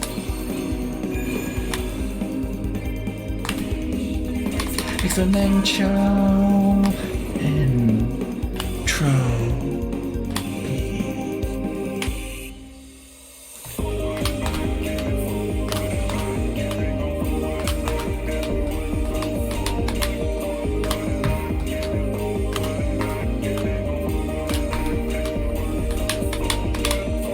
I love this track. It's very simple in its lyrics, but it's catchy as hell. It's like a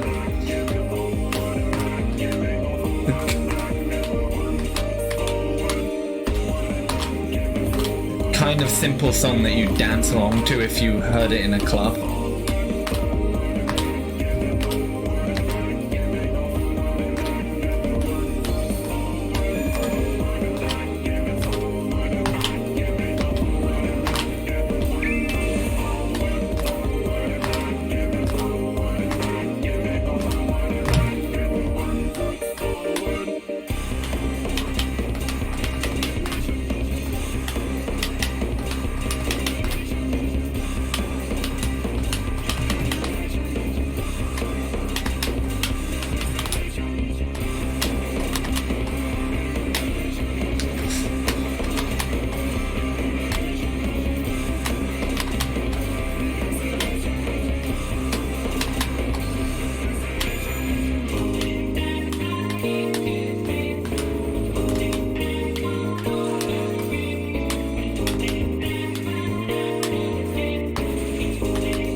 forward and back, and then forward and back, and then forward and back, and put one foot forward.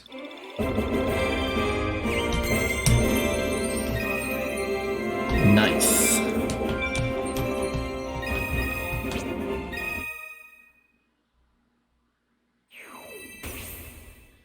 I wonder what the next track along, probably going straight into...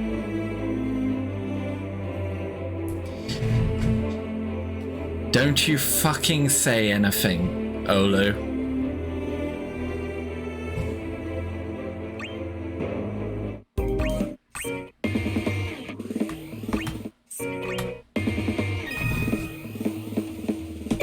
Let's do Metal Brute Justice mode.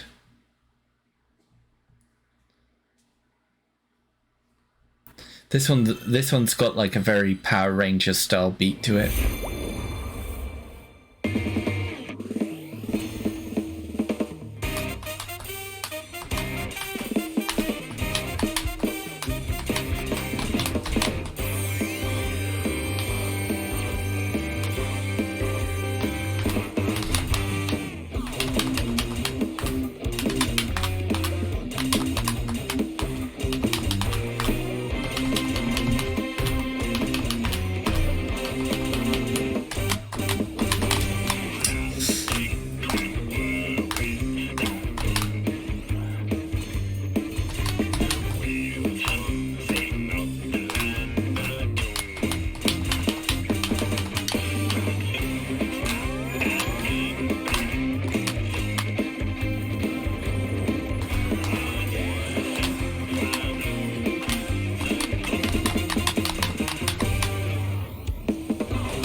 I get now why they skip most of the Heaven's Ward tracks, because this is the Alexander Raid beats are all absolute jams.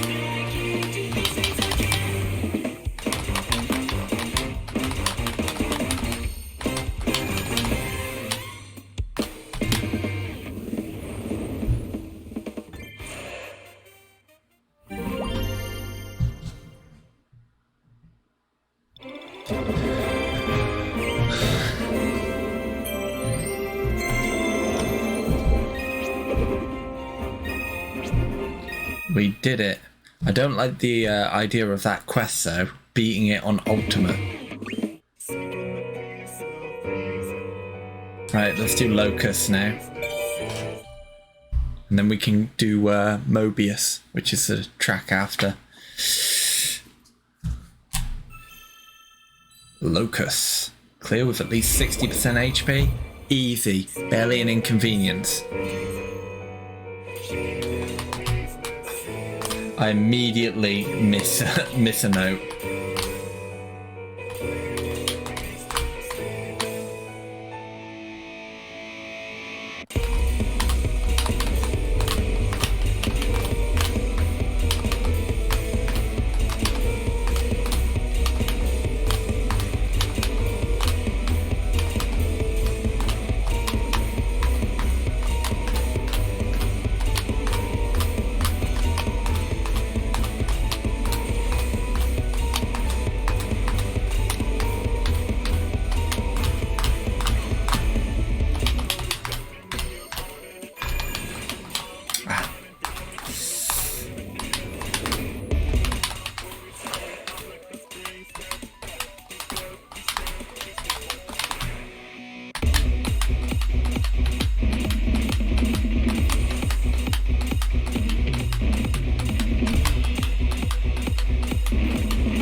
like the...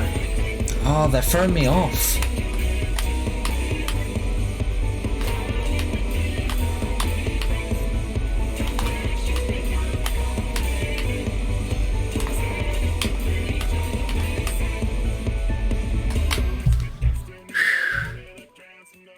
Phew, we did it in the end though. And I think we fulfilled the quest for that stage.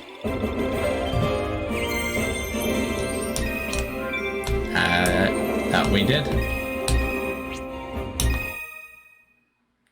Silver growth egg. Right, onwards to Mobius.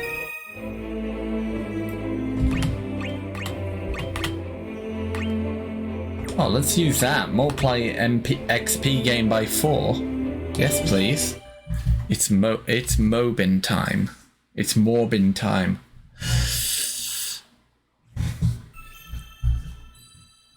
Defeat the boss Alexander. Yeah, so this would be the final Alexander boss fight.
Haven't done a field theme in a while.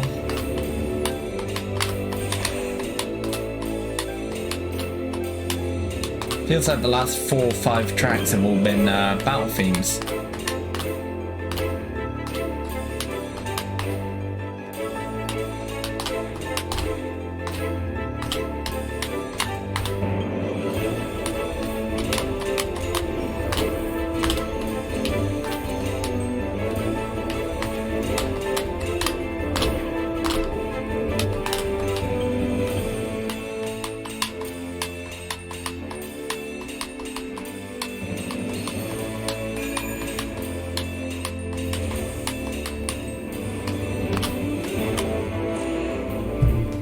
Looks like we didn't beat Alexander, but that's fine.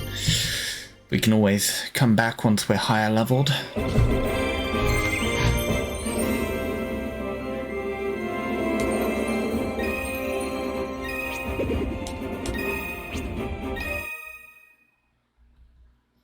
Onwards and upwards, I say. What's the next track? Stormblood now? It's another Alexander track. They really stuck 5 different Alexander tracks in here. This is the this is the final boss of the Alexander raid, so probably no more Alexander after this.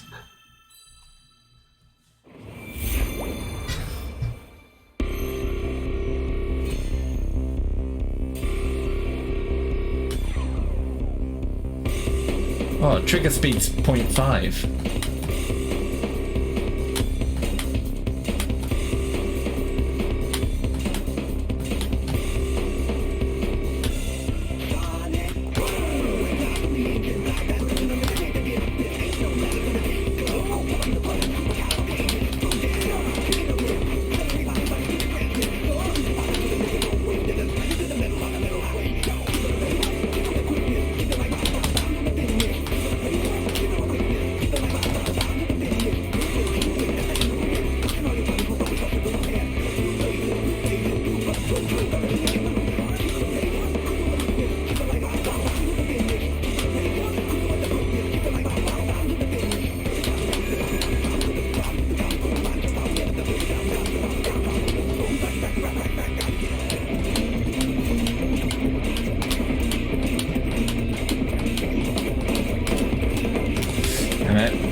That was a good one.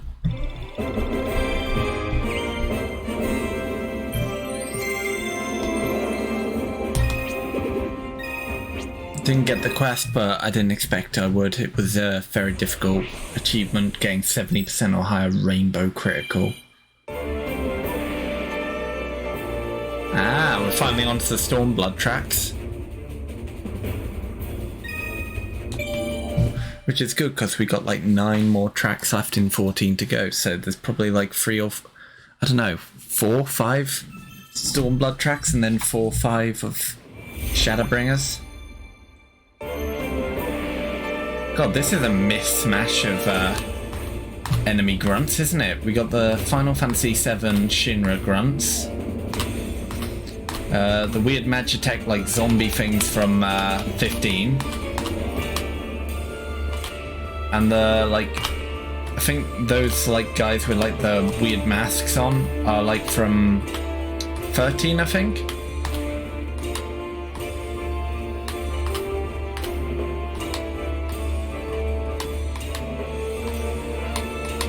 Yeah, the 14 selection is huge, and just think 5 of those were just tracks from the Alexander Raid series from Heavensward. Storm of blood, born of blood from a fallen brothers.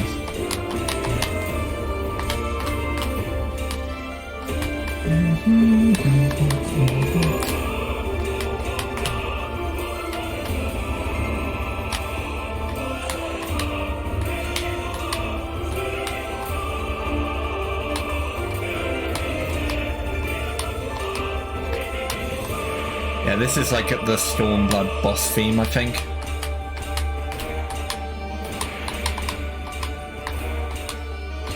What you gotta remember is that they've chosen 32 tracks from Final Fantasy XIV, a game that now has over like 1,500 different pieces of music. I'm surprised they managed to only pack 32 tracks into the into this, because you could do an entire Theatrhythm just dedicated to 14 tracks easily.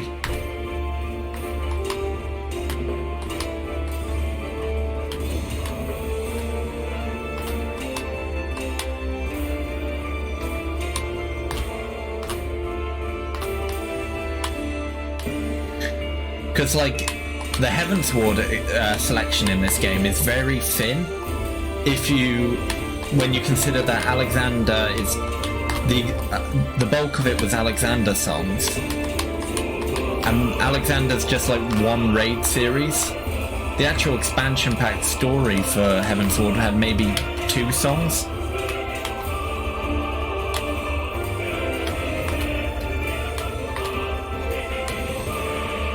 Weirdly, all the vocal themes so far have been omitted as well, like Dragon Song, Answers. That's kind of weird because, I mean, they're bangers in their own right. But also, Answers is like one of the songs that's commonly associated with being like the main like Final Fantasy XIV song.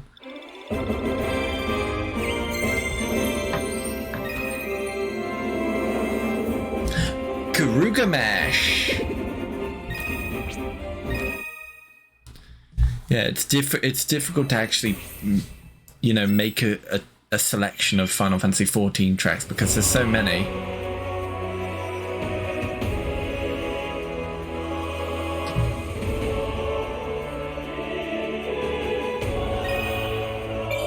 I think this is the final boss theme for Stormblood.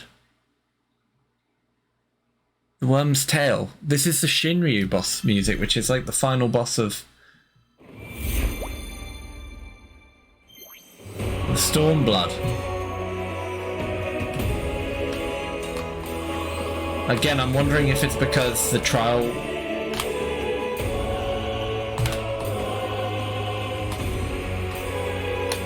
series after, like, the post-Stormblood trial series has a lot of really iconic bops that would be... But still, we're only, what, 2 songs into the Stormblood selection?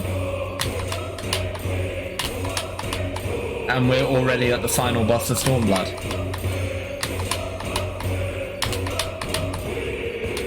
When was the last time we had a fucking field theme, actually, now that I think about it? It's gotta have been like 10 songs ago now that we had a field theme.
There we go. Stormblood conquered.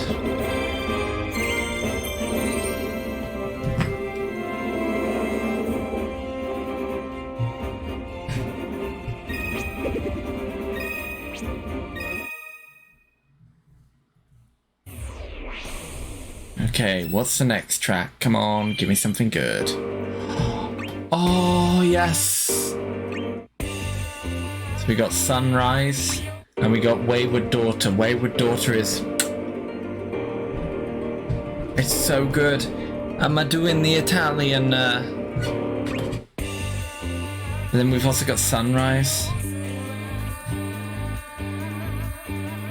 Oh wow, we've only got 7 tracks left in 14.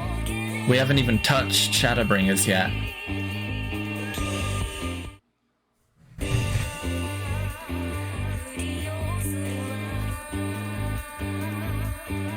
Bear with me 1 second, I'm just double checking some bits and pieces on my end.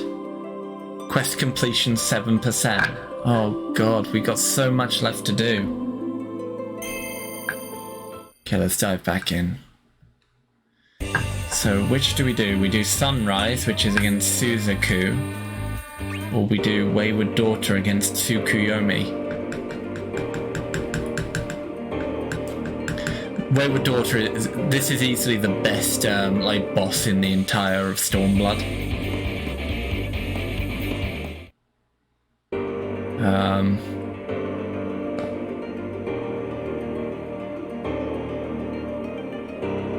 Just bear with me 1 second. I'm just double checking some bits and pieces on my end. Sorry.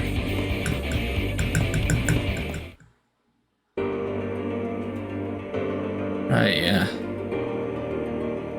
Right, let's dive in, eh? Gotta go face off against Tsukuyomi.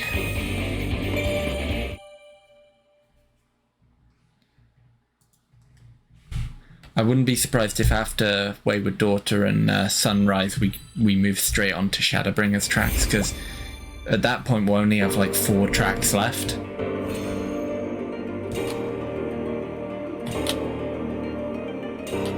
Which is a shame, because I feel like they've really skimped out on the expansions. Because I would have happily sacrificed half the Realm Reborn tracks for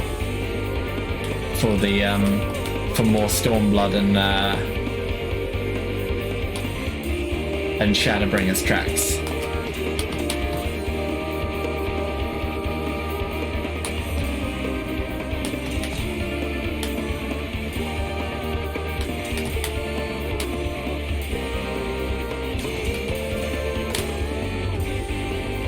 Again, Importance of the moon is on full display in this boss arena.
Oh, we're not even gonna see Tsukuyomi at this rate. Come on, show me her. There she is. She's such a cool boss. And actually, she's one of my favorite Final Fantasy XIV characters in general. Like,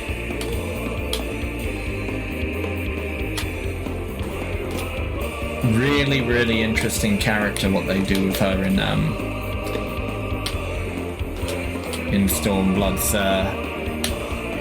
both Stormblood story and poster story. Don't hurt me.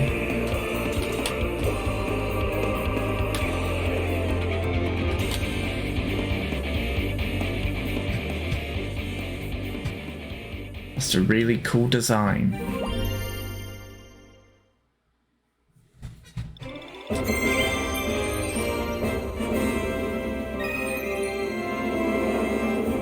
The Lunar Whale?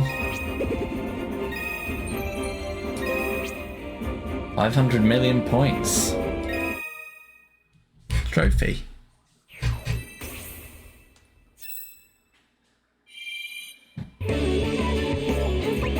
Yeah, we're moving on to Shadowbringer tracks after this. So let's do Sunrise, get the Stormblood tracks out of the way, and then we can move straight on to the first main boss theme in Shadowbringers. But, yeah, this is one of the Trials series, Stormblood Trials series boss themes. Weird that there's only like 4 Stormblood tracks in this game, but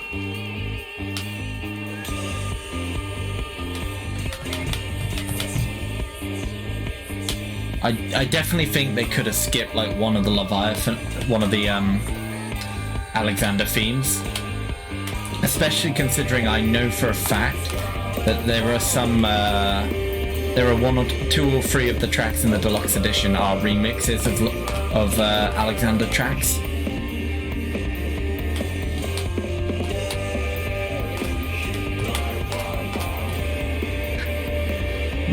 Maybe I'm just being a bit biased because I really love Shadowbringers OST. And I'm going to be really upset that we're only going to get like 4 tracks of it in this.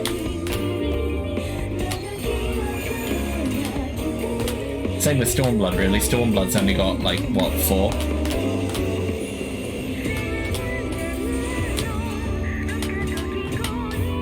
At least it's 4 banger tracks, but still.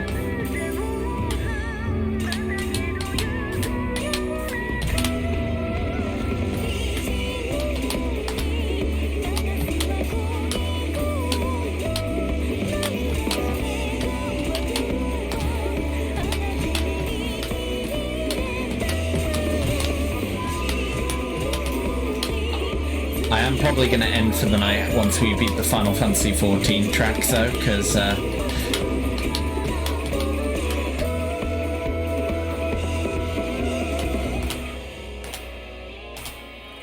I've got work in the morning, working 8 till 4. Not great, but yeesh.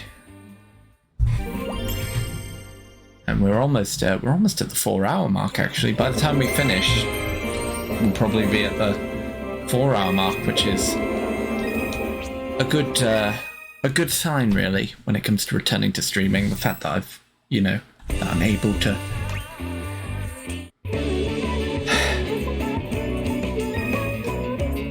Here we go.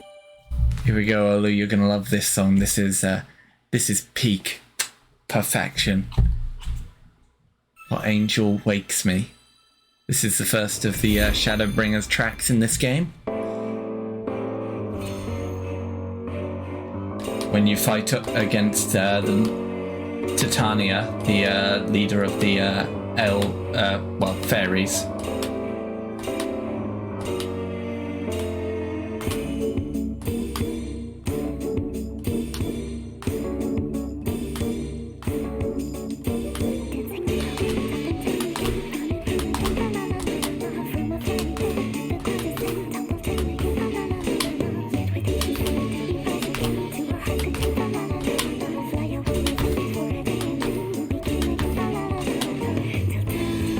I'm calling it now. The last track is the next track is probably going to be the Shadowbringers boss theme at this rate, like the Shadowbringers final boss theme. I wouldn't be surprised at the rate they've been doing the expansions, where they do one battle theme, boss theme, final boss, and then a bunch of the post-game patch songs.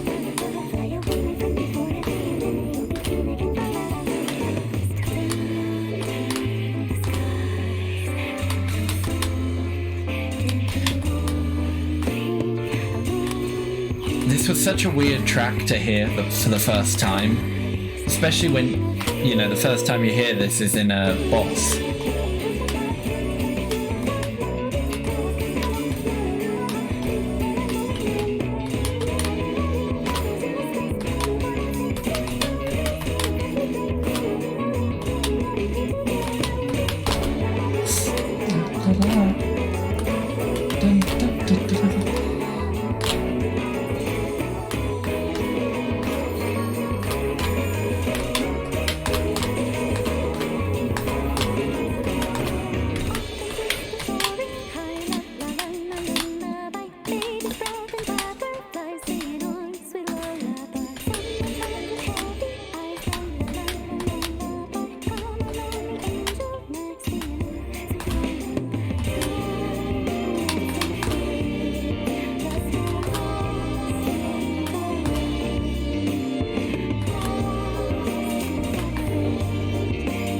Yeah, this is the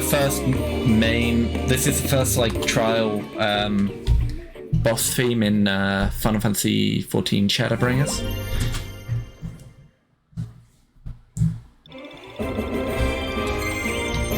And if I was to hazard a guess,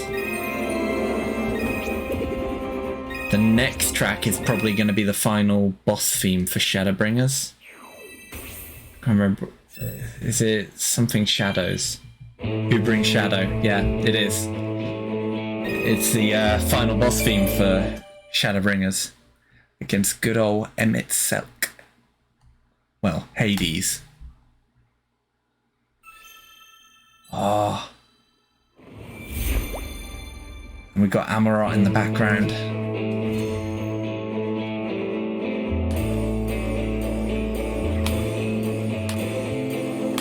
One brings shadow, one brings the light.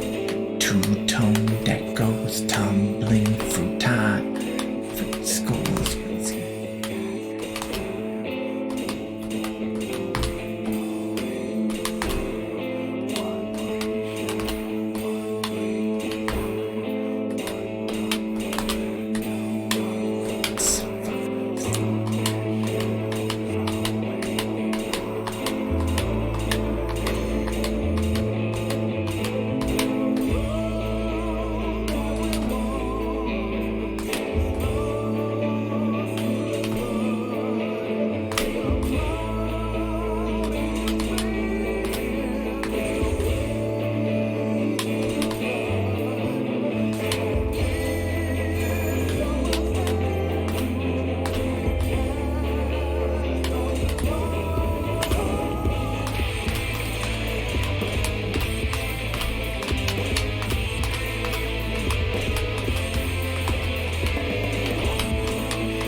I love this boss theme.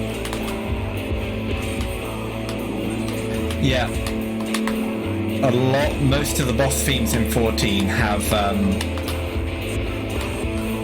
lyrics. This song is actually sung by the guy who did who sung Rules of Nature in the Metal Gear Rising soundtrack. Fun fact.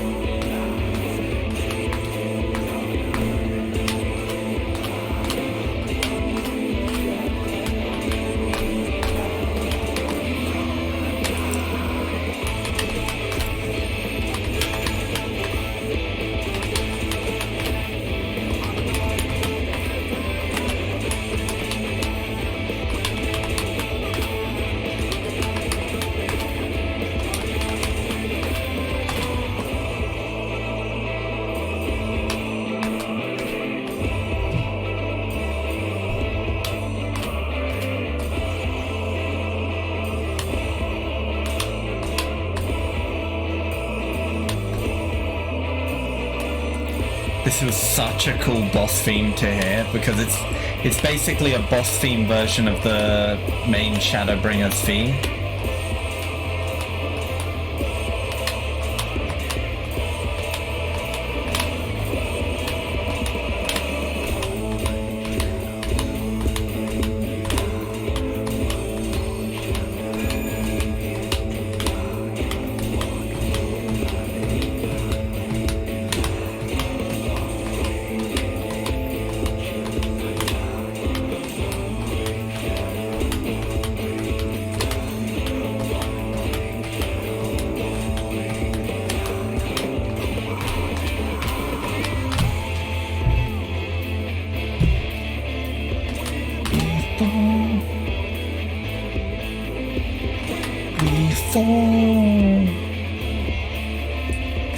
We fall onto the end.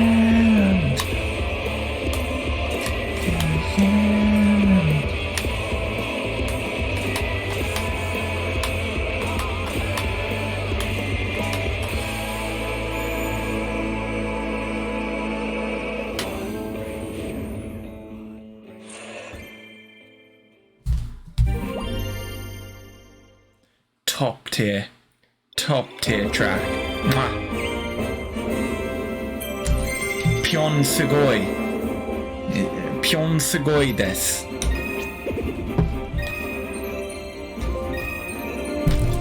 Oh, well, yeah, we're getting all the trophies, eh?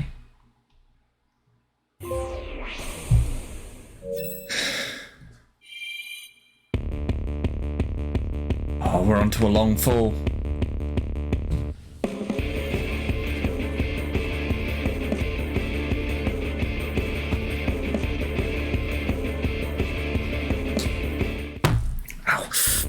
Hit my...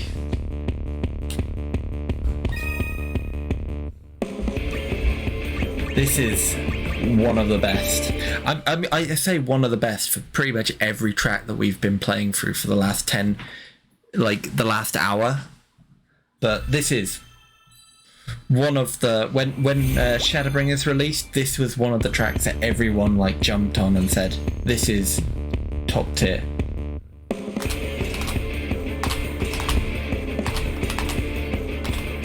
This is the music that plays during the dungeon, the twinning.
perfect chain.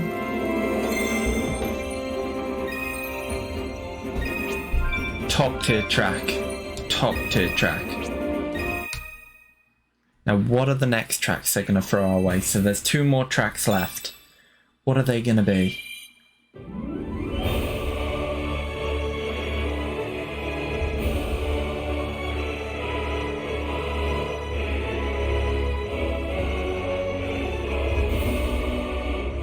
Okay, but why is Ultimecia here?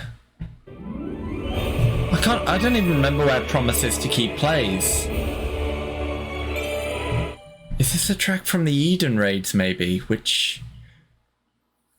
that would make sense if Ultimecia was there, because the Extreme was like the final boss music in the Extreme version of this raid. The Savage version of this raid. I think this might be the yeah, I think this might be the final boss of the Eden raid series. Obviously not the Savage version, because as I mentioned before, the Savage version has a second phase to the boss fight where the Extreme from Final Fantasy VIII plays instead.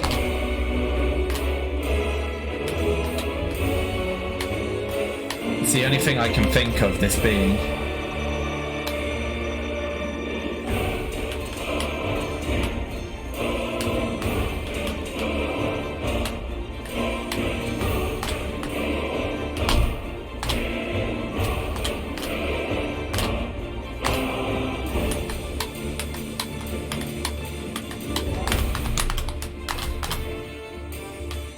And I'm floundering a bit here.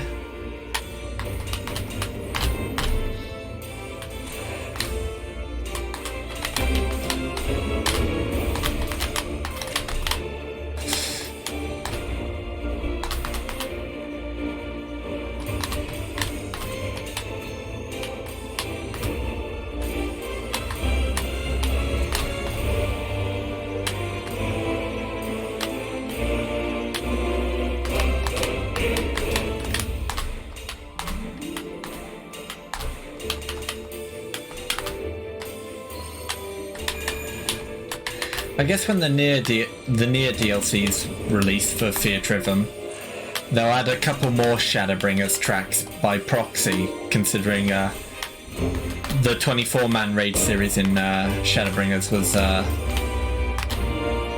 Nier themed and was filled with Nier songs.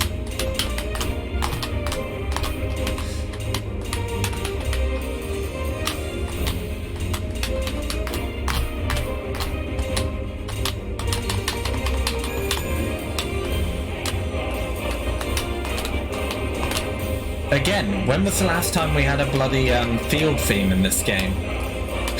Because feels like I've just been doing battle stages for the past, hour and a half, 2 hours. There we go. Next we're on to the final 14 track. I wonder what it's going to be. I wonder what it's going to be. I'm going to call it now. They're going to save dancers for the end. They're going to save dancers to the end, I think. That's what this last track's going to be. Oh no, it's to the edge. It's going to be to the... Wait, what? But...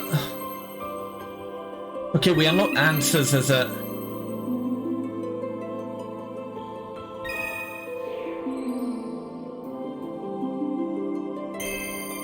There's one stage that hasn't been cleared.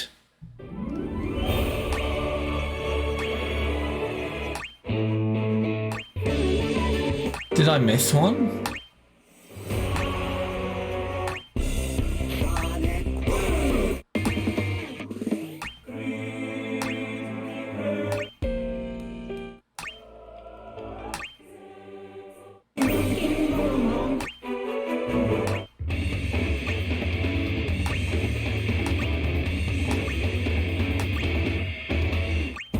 I didn't do To the Sun, of course.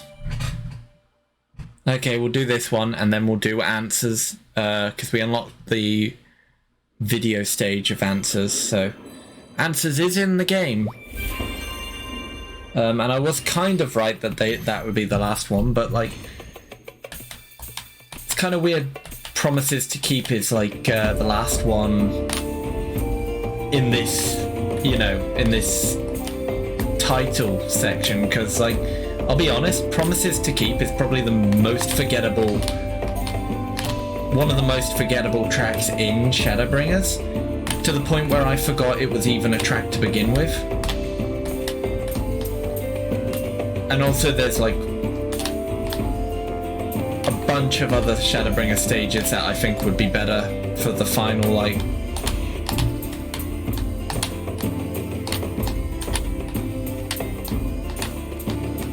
bit of an odd choice, but oh well, no use crying over spilt milk. Yeah, so there was only 4 Shadowbringers tracks overall then. That's a bit disappointing, I'll be honest. A bit disappointing. I was hoping for a bit more Stormblood, a bit more there was more Alexander tracks than there were for either of the subsequent expansions. Like,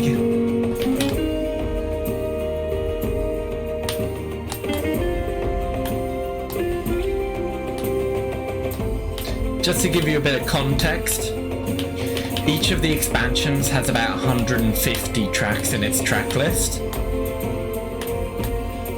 So barely like a 20th, if even that, of the Stormblood and Shadowbringers tracks made it into this game.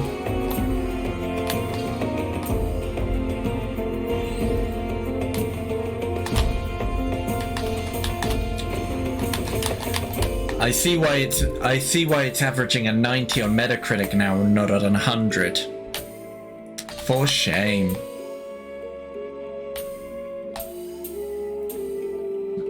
I know I probably sound a bit greedy, but they could easily have fit an extra like 20 Final Fantasy 14 tracks into this game.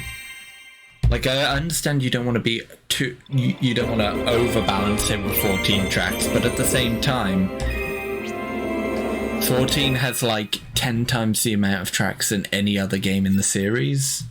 So like, you know. Right, let's go do Answers then.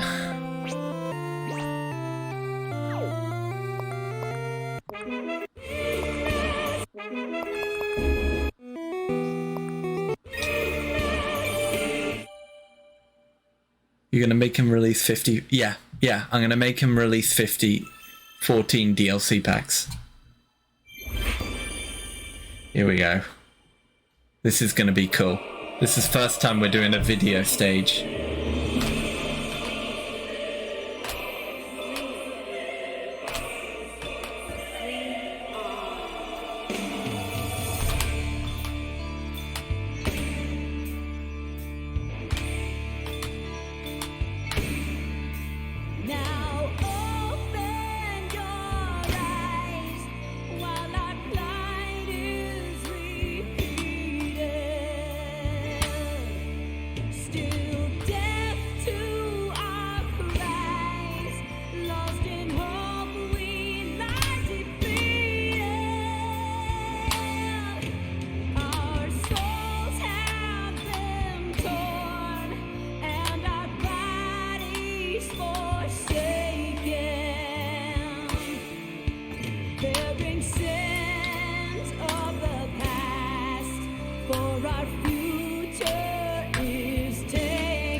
Kind of telling when I really love a song, because I do so much better at it.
that was exactly the same as it was in Theatrhythm Final Fantasy Curtain Call.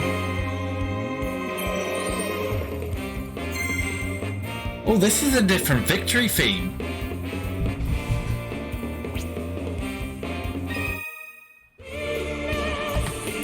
Now, I think to finish off for tonight, we should do the opening theme, but the video version. Let's rock and roll. One last song to close us out. And what better than arguably the most iconic of them all?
And that truly was the Final Fantasy.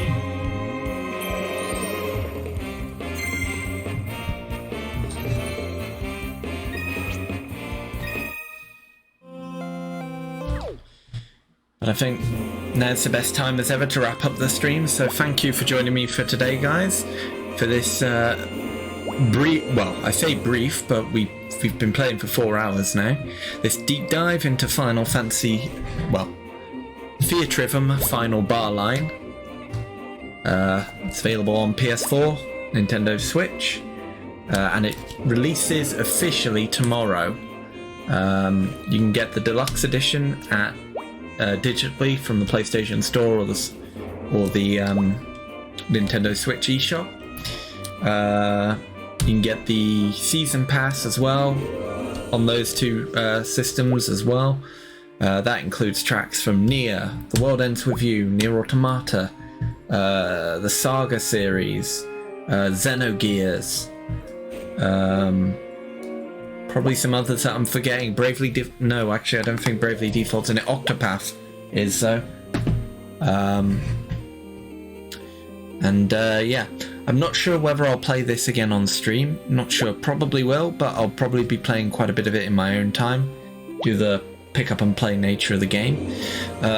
Next stream might not be streaming tomorrow, but I will be on Saturday. On Saturday I'll be streaming Kingdom Hearts Birth by Sleep, and that'll be Saturday afternoon through to evening, and then past midnight into my birthday on Sunday, and then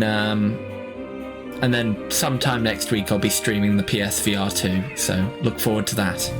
But anyway, guys, this has been Kingdom Heart. Thank you for watching my